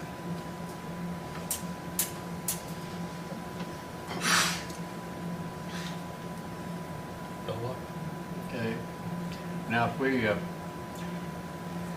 for the first responders that work for us, that want to use this on company phones, county-owned phones, we would have to let them have the county's account number. So I would be the only one that gets that information. It wouldn't go to anybody else because I'm the point of contact through CASA for the county. Okay. So no matter who goes on this, they all have to come through me to be able to get the plan turned on as the emergency management director. And then for all personal phones, it would be an individual decision whether or not they wanted to. Right, yeah. They don't have to. They don't have to have it. Okay. All right. That just means though, if things break down, that person's not going to be able to communicate as effectively. Now, there's nothing wrong with also sending, a police car and saying, hey, go pick this person up. We need them right away. It's an emergency. Or doing something like that. So there's alternatives to it. But this is a feasible alternative that costs nothing. It makes communication simpler. To use the county phones, would we have to make a motion to okay the departments to use to give him this phone information, or just leave that up to the department head, the sheriff, or whoever? I think that's in your guys' purview. I would recommend you guys make it a motion. And you can still leave it up to the department heads, but to be able to get the account information, I would prefer it being a motion so you're in agreement. I'll make a motion that we allow the department heads to give him the information to add phones, county-owned phones into the system. Does that make sense? Second. Okay. That's it, how you need it? Well, and as far as the account numbers, I'm sure people who use county phones have no idea what the account number is, so that would have to be supplied by the auditor's office that handles that. And I don't even know how many phone accounts we have. Do you, Jane? That's something I don't carry around in my shirt pocket. Yeah, I wouldn't either. So, okay. All right, we have a motion by Dale, second by Tracy to give permission and authorization to the EMA director to enroll county employed first responders and officials in the GETS phone service program, and to supply him with any and all account information needed to do so. All right, that good enough? Perfect. Okay, all in favor signify by saying aye. Aye. 3 ayes, Jane. That was nice motion. You added all kinds of stuff to that. Well, that'll give you something to type. You don't have to put all in it. And I'll send a list of actually what I need. It's not very complicated. So the biggest thing is I have to transpose it all from spreadsheet to the thing. There's no easy upload button. So. Okay. All right, finally, the last thing I just wanted to brief your attention on, I just sent this document around. This is the mock-up. I'll leave that document with you guys, kind of share it. I didn't want to print off all of those because it's a long document, plus everything else I brought to you. I'm going to meet with the department heads, Sheriff's Department, Police Department, to discuss this, to see if there's anything missing on it that we really need, or if things are in the right position to where we need them. One of the issues that I thought of is I didn't really care much where the bathroom placement was, the restroom. You'd have to walk through the middle of the command post or when everybody's doing something to get to the restroom, so I'm going to see if I can get them to move it. But it lays out where our radios and our computers and where the antenna masts and all of that go onto this trailer. And I wanted you guys to have it, not necessarily to vote on it or anything like that. I just wanted to make sure you guys seen it. And I believe, did I send it out to you all via email as well? Yeah, I looked at it in an email, but this is much easier to see. Yeah, that's what I figured. Yeah. We are supposed to have this trailer by the end of the year, so they're in the process of getting everything finalized to start building it, so. Okay. That's all I have. Is that long enough?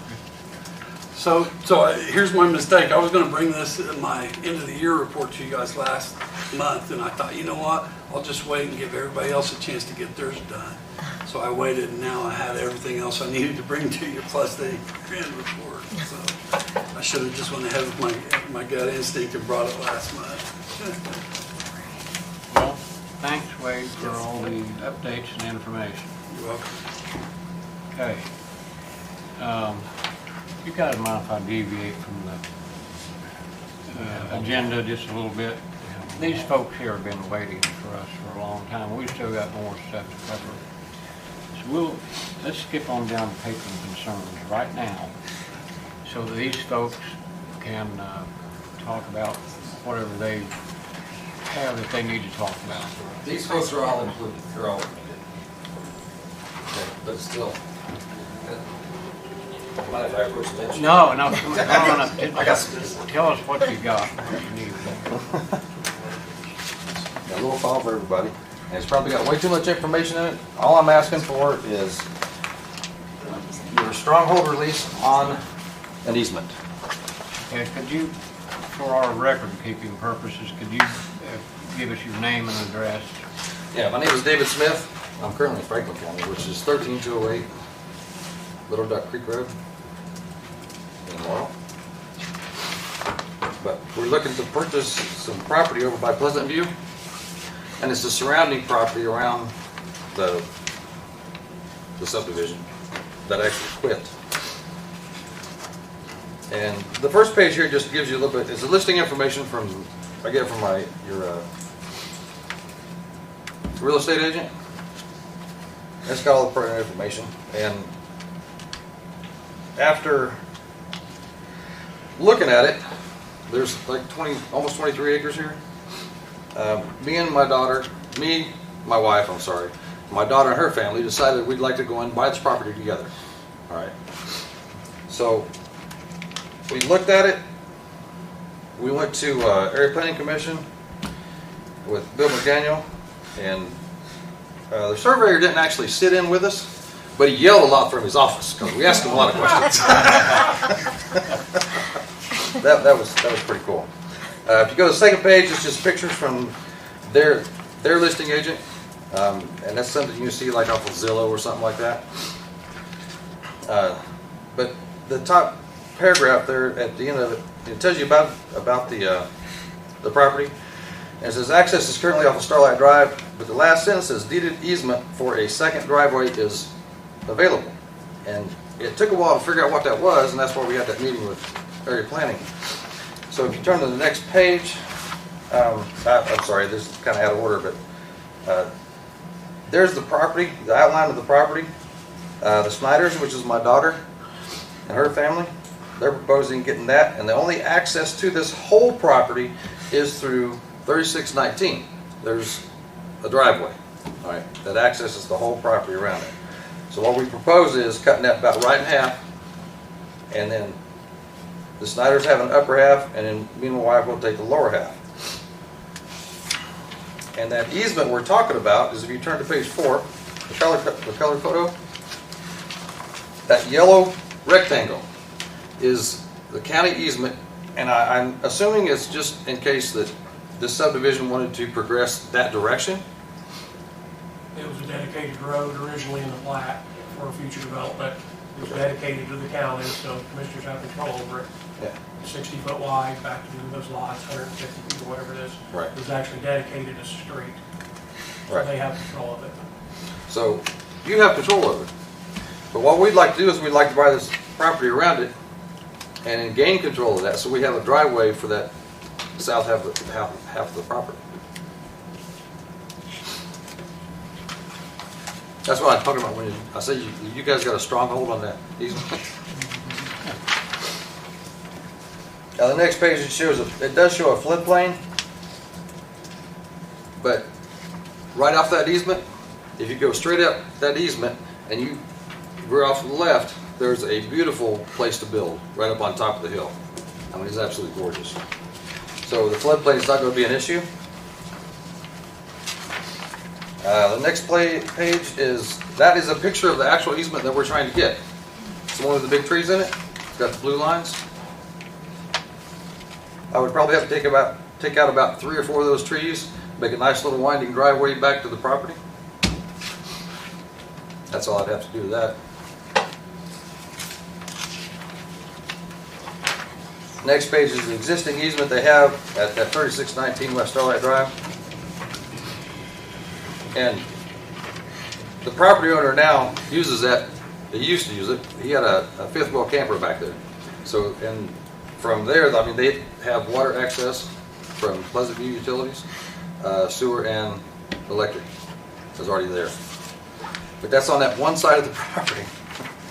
And the last page, that's a sky view of the 3619, and the driveway in the middle, this rough patch on the left-hand side, that is where they put the utilities in. So I was just, well, the utilities are available, and I talked to Matt Sherck. He's in charge of the utilities out there, and he said, yeah, they are available, that we could have access to them. So that's my plan. What do you think? So utilities and everything are available to their property? They already have utilities on their property. But yours? But I'd have to get it from Pleasant View Utilities and whoever electric is.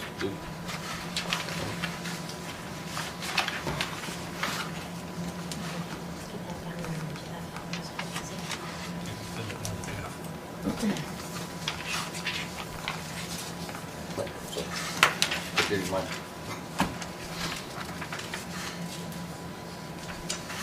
Hey, you or someone had shared this information earlier with Tracy, or Dale one, because we was back there, I called it up on the GIS, we were looking at it on the map screen. I thought, well, surely this ought to be a slam dunk, until I see the picture of the unused easement between these two houses.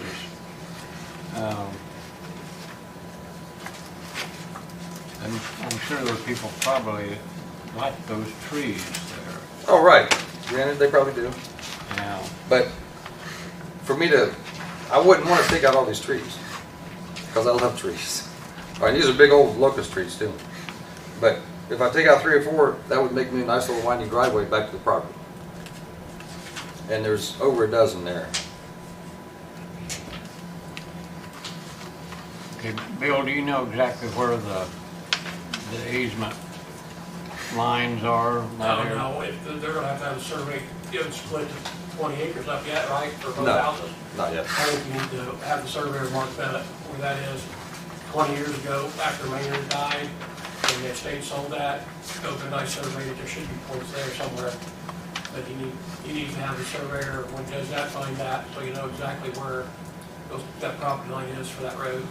Both neighbors. Back then, both neighbors knew that was a road, they had no problem with it. They're probably different ones now. Yeah, probably. So, but it needs to be established on the ground. And I'd say at their expense, since they want to use it. I mean, surveyors don't get there anyway. Whoever we hire. Right. So, I'd say that needs to be. And remind me again how wide that easement is. 60. 60. It's actually a county road. It's not really an easement, county owns it. I mean, it was dedicated, when the plat was dedicated, just like Starlight owned the other roads, it was dedicated to the county.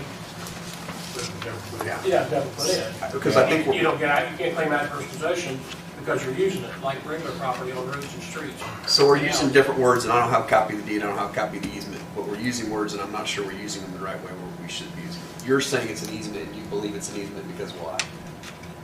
An easement means somebody else owns it, and the county's just. This. It sounds like to me this is the county's property. It's county property, it was dedicated with plat. Okay. It says a deed of easement, that's the reason I was using that. And you want, in this yellow strip right here, you want that to be able to access the properties? Correct. So you're not asking them to get rid of the easement, you're asking them for you to own that property?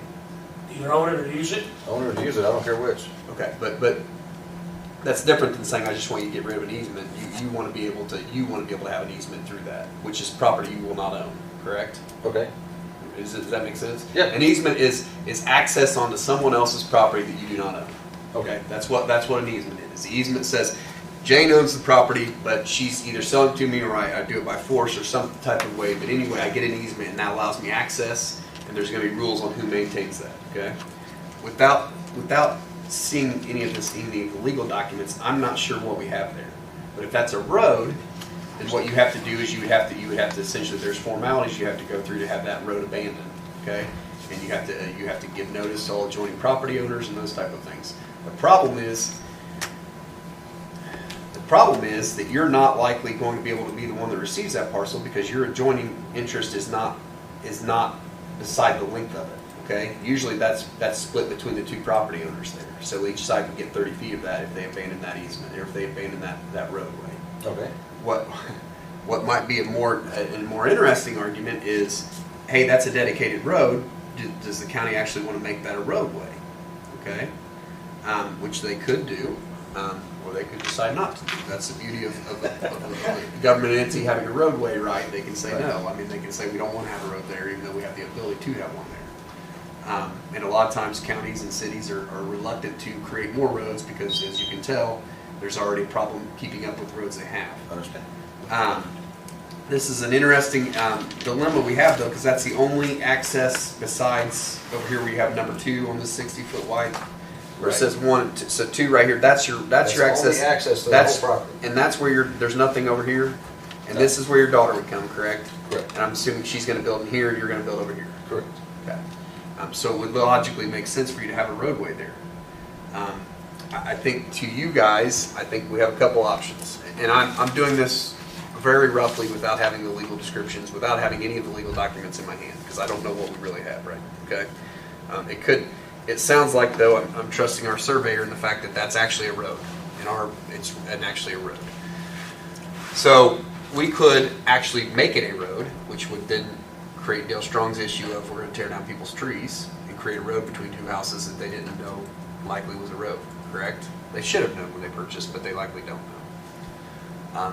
The other option is he could petition us to have that roadway abandoned. But I don't know what that does to him absent some type of agreement with those 2 adjoining property owners. So I guess if you guys don't want to make that a road and actually pave it out and make it a road, and then he can access off of it, then to me, your best bet is to be very nice to these 2 folks and see if the 3 of you can't together come with some type of agreement to give you an easement through there and have that roadway abandoned. But they don't have. They may acquire 30 feet more than they actually own right now. They may believe they own to the middle, but they don't. They may be able to acquire both of those. And maybe if you foot the bill on petition these commissioners to abandon it, they may give you an easement through it. That makes sense. But merely these folks abandoning their easement and saying we don't care, we don't want it to be a roadway, would not give you in any way access to drive across it. Does that make sense? It does. Okay. So that's not a remedy, in my opinion. I think the remedy is for you and the 2 property owners there to figure out a remedy. And I'm almost certain that if you figured out a remedy, these folks would be happy to get rid of that roadway. But Well, just it's not costing me anything now. They don't have to pave it or nothing. Right. So they're going to be excited about doing nothing, or excited about you guys doing something that remedies it and makes sense, and they get rid of it.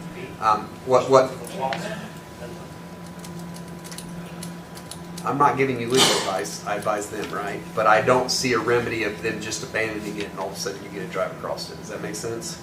Because you're not the 2 adjoining property owners of it. You're a third of it, but you're on the narrow end or the back end of that. Okay. Yeah. And so right now, however, if they decided tomorrow they want to put a roadway in, they don't have to ask anybody to put a roadway in, so long as Mr. Mackey's correct and that that's actually a dedicated roadway. They can put a road in tomorrow. Right. And I'm not going to pick on these guys because I don't think there's any commissioners in the state of Indiana who are excited about creating new roads. So. Okay, so my best option would be to petition or get with the other 2 homeowners and say, hey, look, this is a roadway, and the county at any time could put a road here. I'm going to put a much narrower path through I'll pay to have this taken care of through the commissioners, and they can abandon it, and you'll both acquire 30 feet of this property, and I'll be responsible for maintaining it. Right. And then you through your lawyer, would one, petition this board to abandon that roadway. There's legal steps you have to go through. You have to give notice. You have to send certified mails to all the adjoining property owners, that kind of thing. It's not a big deal. You'll find a lawyer very easily. It's not an expensive process. But then there's going to be surveys involved, and there's going to have to be some type of easement document created that gives you essentially what you thought the commissioners have is an easement to be able to go through there. Does that make sense? Okay. I think it's unlikely you'll ever own that strip. I think it's more likely that you'll have an easement to go through there, which easement is just as good as ownership on some levels. For your purpose, it's just as good. It is something that I think you'd have probably a difficult time doing without a lawyer. Okay, so you might want to talk to some property lawyers, and some lawyers are going to be. This is a little overwhelming for most lawyers, so make sure you get somebody that knows. And you can get my number from Jane. They can call me, and I can walk them through what needs to happen. Okay. What at least my impression of it is, which I'm pretty confident in. That's without me seeing any legal documents. We could be all completely misguided, and that could be something else. But I'm assuming Mr. Mackey's pretty confident back there, so that means he's reviewed it and he knows what he's doing. He's a surveyor, so okay. But Bill, I mean, do you agree? Do you see any other avenue to allow him to have access to that? Not really, no, unless, like I said, the county would want to put the road in. The county putting the road in is the easiest, but the most expensive.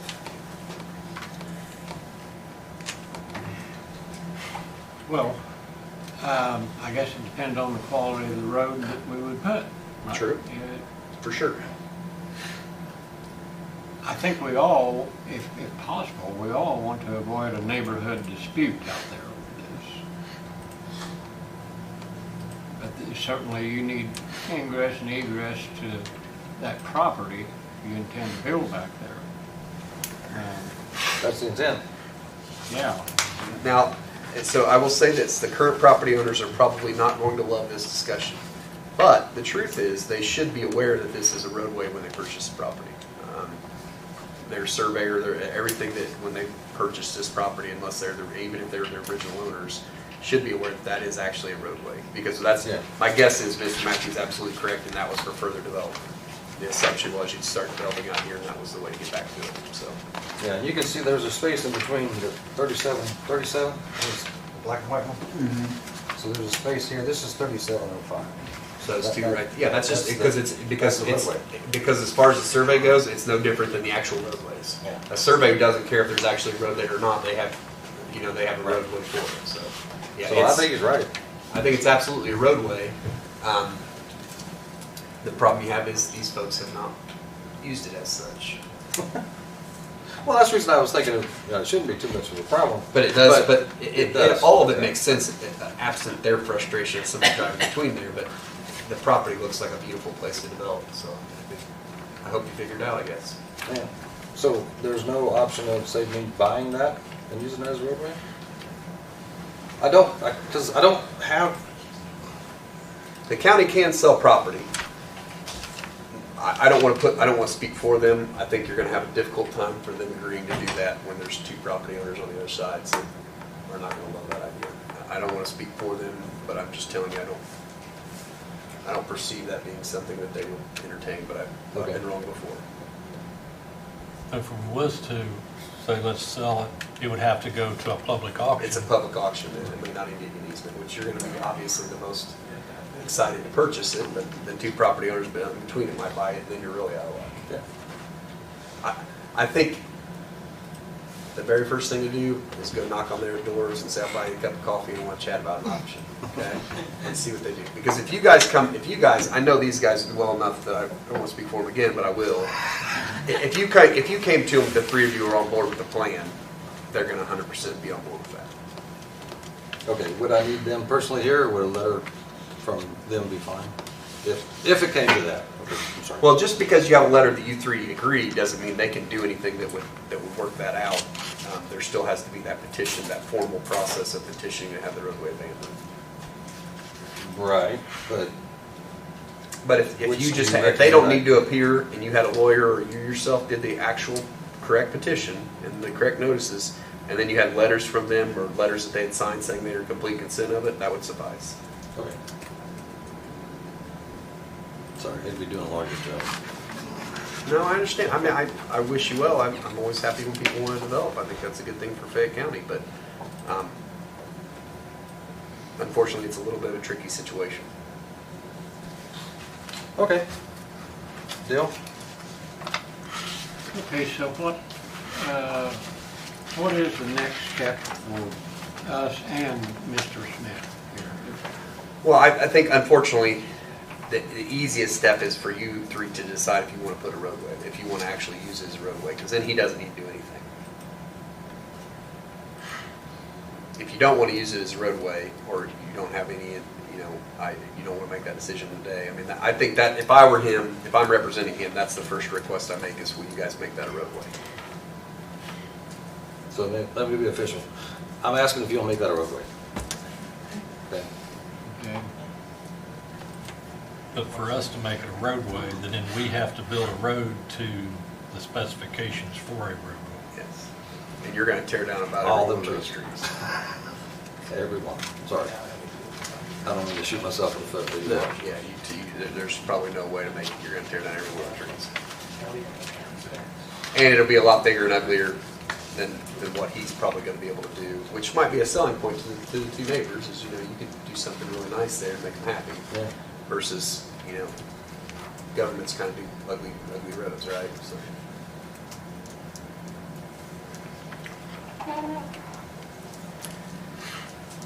Well, if the county chose to, the county could build a one-lane gravel road, couldn't they? I mean, we do that everywhere. I'm not the foremost authority on legalities of what the roadway has to be. That's pretty delicate, but we have those at places. Well, there's nowhere in the county that I'm aware of that we use the entire width of the right-of-way. Never. You always have easements on both sides. Yeah, always, absolutely. No, and I'm unaware of anything in the law that says that for a county to have a road, it has to be a two-lane road. I'm unaware of that being it. In fact, I probably can think of examples where that's not the case. But your construction that we set in last night sat there and told us what the road had to be. We haven't made that an ordinance form yet. But I bet it's pretty close. Yeah. If we do that, then we're talking $1 million piece for $1,000 lane. What's the difference from the existing pavement to your property line back there at the end of the? I believe it's 150 foot. 150 feet. Right. It might be a little farther than that because the lots are 150, you got the right of way from the road out. There might be pavements up there, probably about 20 feet. Yeah. So you probably got 20, probably 170-ish Okay. from the actually pavement of Starlight or whatever, because you got 20 foot of right of way before you get to the lots that are 150 deep. Probably 170 deep, right? 170. Okay. From existing pavement. Thanks for staying. I said, thanks for staying.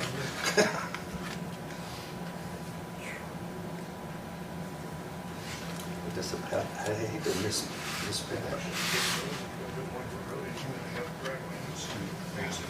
You got any easy solutions on this?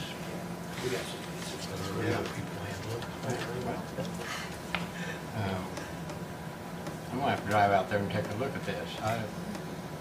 I hadn't seen it until see this picture, but I should say I'm not surprised to find that people have been mowing this area.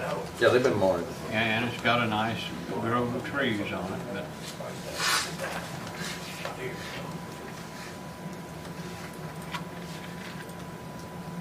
And we really do want you to be able to do this. I mean, I would say we all agree with that, Yeah. We're for you, being able to I appreciate it. have your easement. You're the reason I'm here, because I talked to you about it. That's why you guys know a little bit about the information for you. Yeah.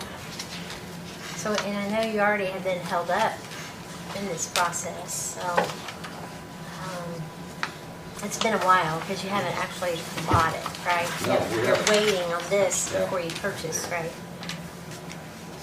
If I don't have access to it, it doesn't, you know. Right. Now, she would have access to the whole thing, obviously, but I would You'd have have access to build a the road. road through the whole property, that'd be crazy. Yeah. I wouldn't be willing to do it for them, but. Yeah, but it's just the idea of, you have to have a road that goes all the way around there.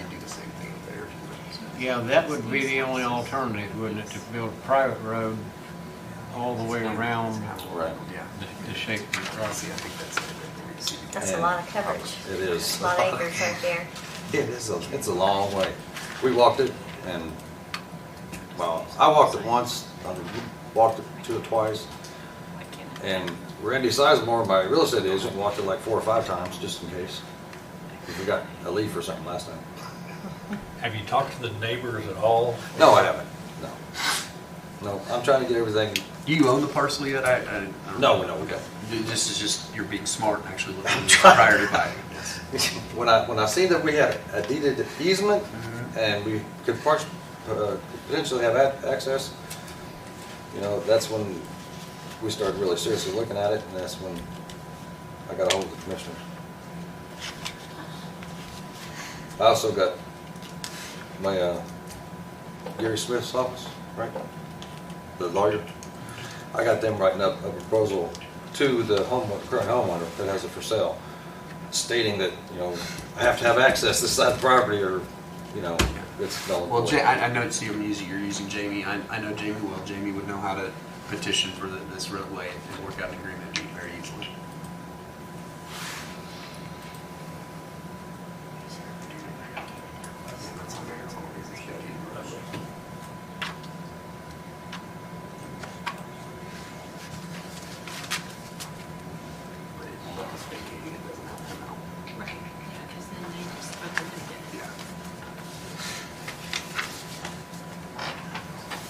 Our best thing would be to see if he could work out with the neighbor, and then if nothing happens there, and then come back and. I would say that would be, if I were in your shoes, that's how I would make this decision. You in agreement with that? Talk to the neighbor and see if you can work something out, and then. I'll agree to anything that would push this thing forward. So yes, no problem. Do we need to make that into a motion, or just let him move forward from his side, and then No, I don't if he think does that, I come don't think that back? needs to be a motion. Can I just come back next week or next 2 weeks? 2 weeks. Yeah, I do think though, David, the worst thing for you would be for us to sell that right away. Because if we sold it, then anybody could buy it. Right. It may not be you. Yeah. Because Right. we're forced to do the auction, right? But, I mean, if, just for my sake, if you did sell it, that would be enough road frontage for me to be able to put a driveway in to go back to the property. Is that correct? 60 foot wide? Yep. Yeah. Okay. That's more of a question for the APC, but yes, it will be. And I've got to look into, I'll be completely honest, we can sell property. I'm not 100% sure that we can sell roadways. I'd have to look in, I think our remedy might be just vacating the roadway as opposed to selling it. I don't have any reason to think that other than my gut's telling me that I don't know that we can sell we can sell properties, surely, but selling a roadway, I think it'd be more likely there to be a vacate process. Typically, if you abandon a right of way, and the adjoining property owners automatically get half of it, one on each side, and that wouldn't serve you well at all. No, right. I think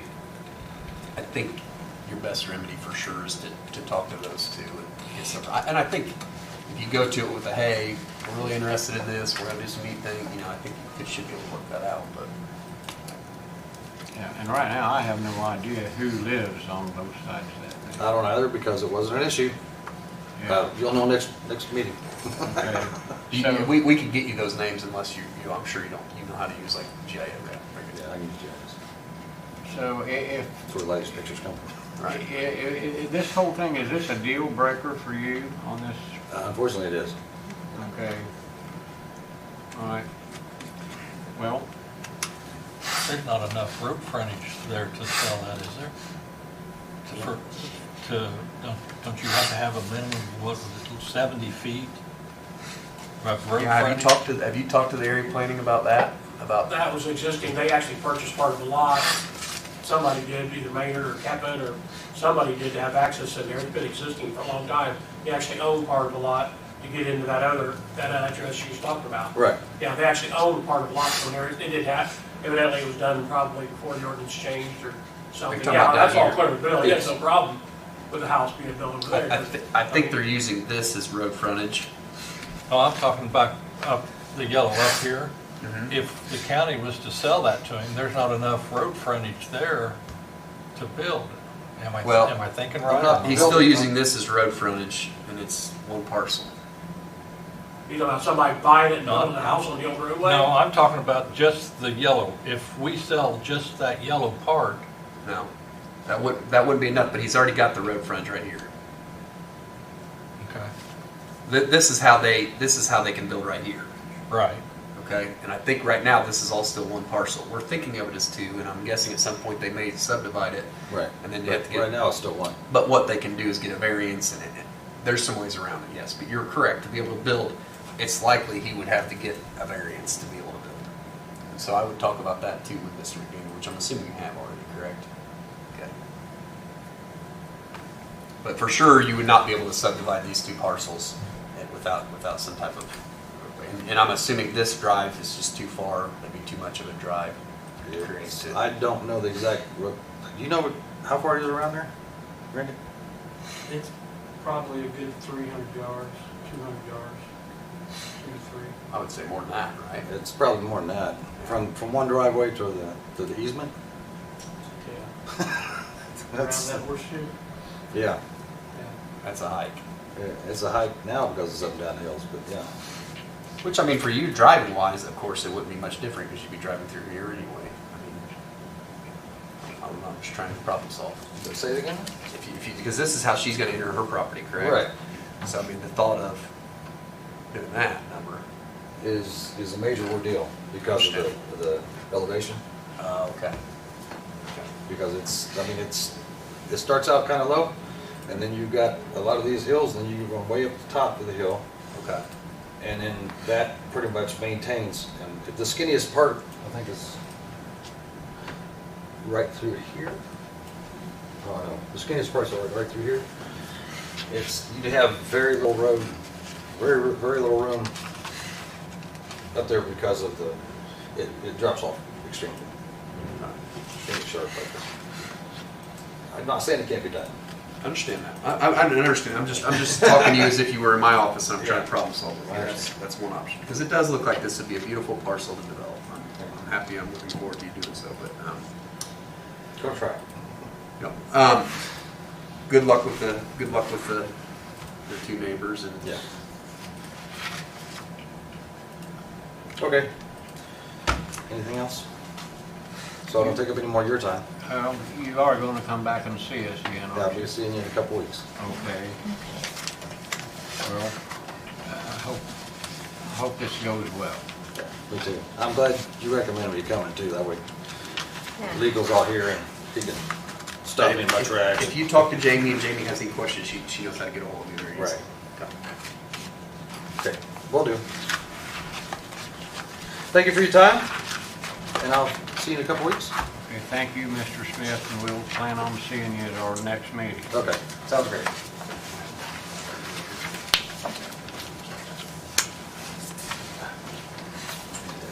Okay. Now, finally, I think we got done with all the department heads. County Attorney, do you have anything for us? I think I've talked enough today. Well, I have a question for you. Certainly. Since the Fayette County Council agreed to obligate themselves up to $350,000 loan from the city of town of Glenwood, I know that the question has been offered to the Rush County authorities, and since you live in that area, I wondered if you had heard anything, any action they may have taken. You know what, unfortunately, I'm not sure I have. I have not heard anything about that. Okay. I will tell you the Rushville Utilities will meet for the first time since that discussion next Tuesday. So, and I'll be at that meeting, so I'll be able to have some type of knowledge on what they're doing with it. But I have not unfortunately heard whether or not Rush County did anything. I think it sounded very promising, so my assumption is it went smoothly, but I have not heard. Okay, I haven't either. Have you heard anything, either one of you? I know that, you know, people in Glenwood are waiting for an answer on this, and I'm not hearing anything from Rush County at all. I'll see what I can find out, and I'll for sure have information for you on what Rushville Utilities does. Okay. But I haven't heard if the city of Connersville has done anything, or city of Connersville Utilities has done anything either. I don't think they have. I think everybody's just waiting for somebody to make a move. The county council already has. Yeah, I mean, the county council already has. I'll look into that. Okay. Anyone have any mail we need to share? Okay. Do you have anything under old business we need to take care of? Okay, under new business, we've got a couple of items. We do have an opportunity to make an appointment to the Cemetery Commission. And I don't know if anybody told you or not, but Jared McLaughlin has volunteered his services. Is he back there? Yeah. Yeah, Well, I've been back here the whole I time. can't see him back there. He's offered to serve on that board for us if we want to appoint him. So Yeah, second that. Okay, we have a motion by Dale, second by Tracy to appoint Jared McLaughlin to the Fayette County Cemetery Commission. All in favor signify by saying aye. Aye. 3 ayes, Jane. Now, Jared, I'm not sure right this minute whether this will probably be to finish or to fill out an unfinished term of whoever the last person was that resigned there. I know that Jay, what's Jay's last name? McAfee. McAtee. Jay McAtee resigned. I don't know how much time is left on his term. And who was the other one that, there's another empty spot there. Brian Dahl. Brian Dahl, that's it. So there's 2 unexpired terms there. So in order to keep the appointments in correct order, we'll have to Figure it out what you want. yeah, do that, you know. The one I show vacant on your board appointment spreadsheet is, would expire 12/31 of 27. Because you put down further in the spot that expired 12/31 of 2025. We did. Okay. So Jared would be going in. Okay, can we settle that right now? I think so. So the one that expires in 27 would be the one that was held by who? I'm not sure who was in it, but it's the one that expires. We put Donna in that one, so whichever one of those was Brian and whichever one was Jay. We put Donna in that one. Okay. he was expired in 27. Yeah. That sound okay to you? You're in for a few Sound all right years. to you, Jared? That sounds great. Okay. I'll give you something to do. That's right, they've already told me. Yeah. All right. We'll just make that official right now then. Is that all you need on that? Okay. Also, we got,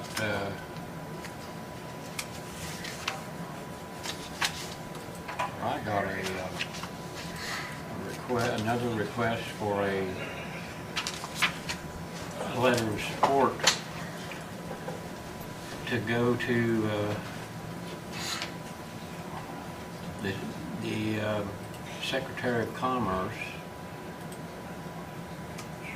in support of Fayette County's Ready 2.0 grant applications. And we would have to, well, somebody would have to fill in the blanks on this letter of support to the Indiana Economic Development Corporation in support of those projects. Do you want to do that like we did with the other things? Okay. I'll work with Jane and try to get that. I need a motion. Or just do it. Sure. Can if you want. I'll make it. I'll second it. Okay, what was the motion? For that ready grant.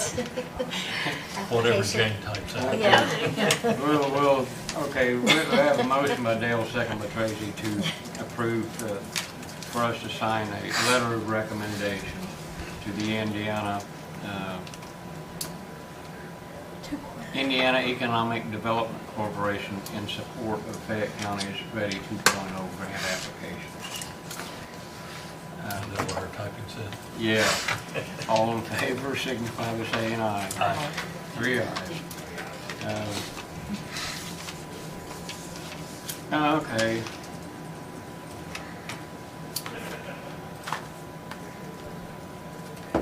I can't think of anything else. All that leaves is claims and payroll. Go approve. Yep, second. And a motion by Dale, second by Tracy to approve claims and payroll. All in favor? Okay.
forgetting anything?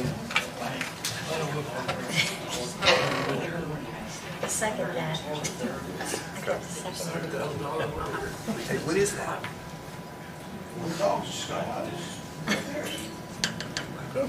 We forgetting anything, Jamie? Hope not. Okay. We're done. A second. Motion by Dale, second by Tracy to adjourn. All in favor, signify by saying aye. Aye. We're adjourned. Thank you all very much.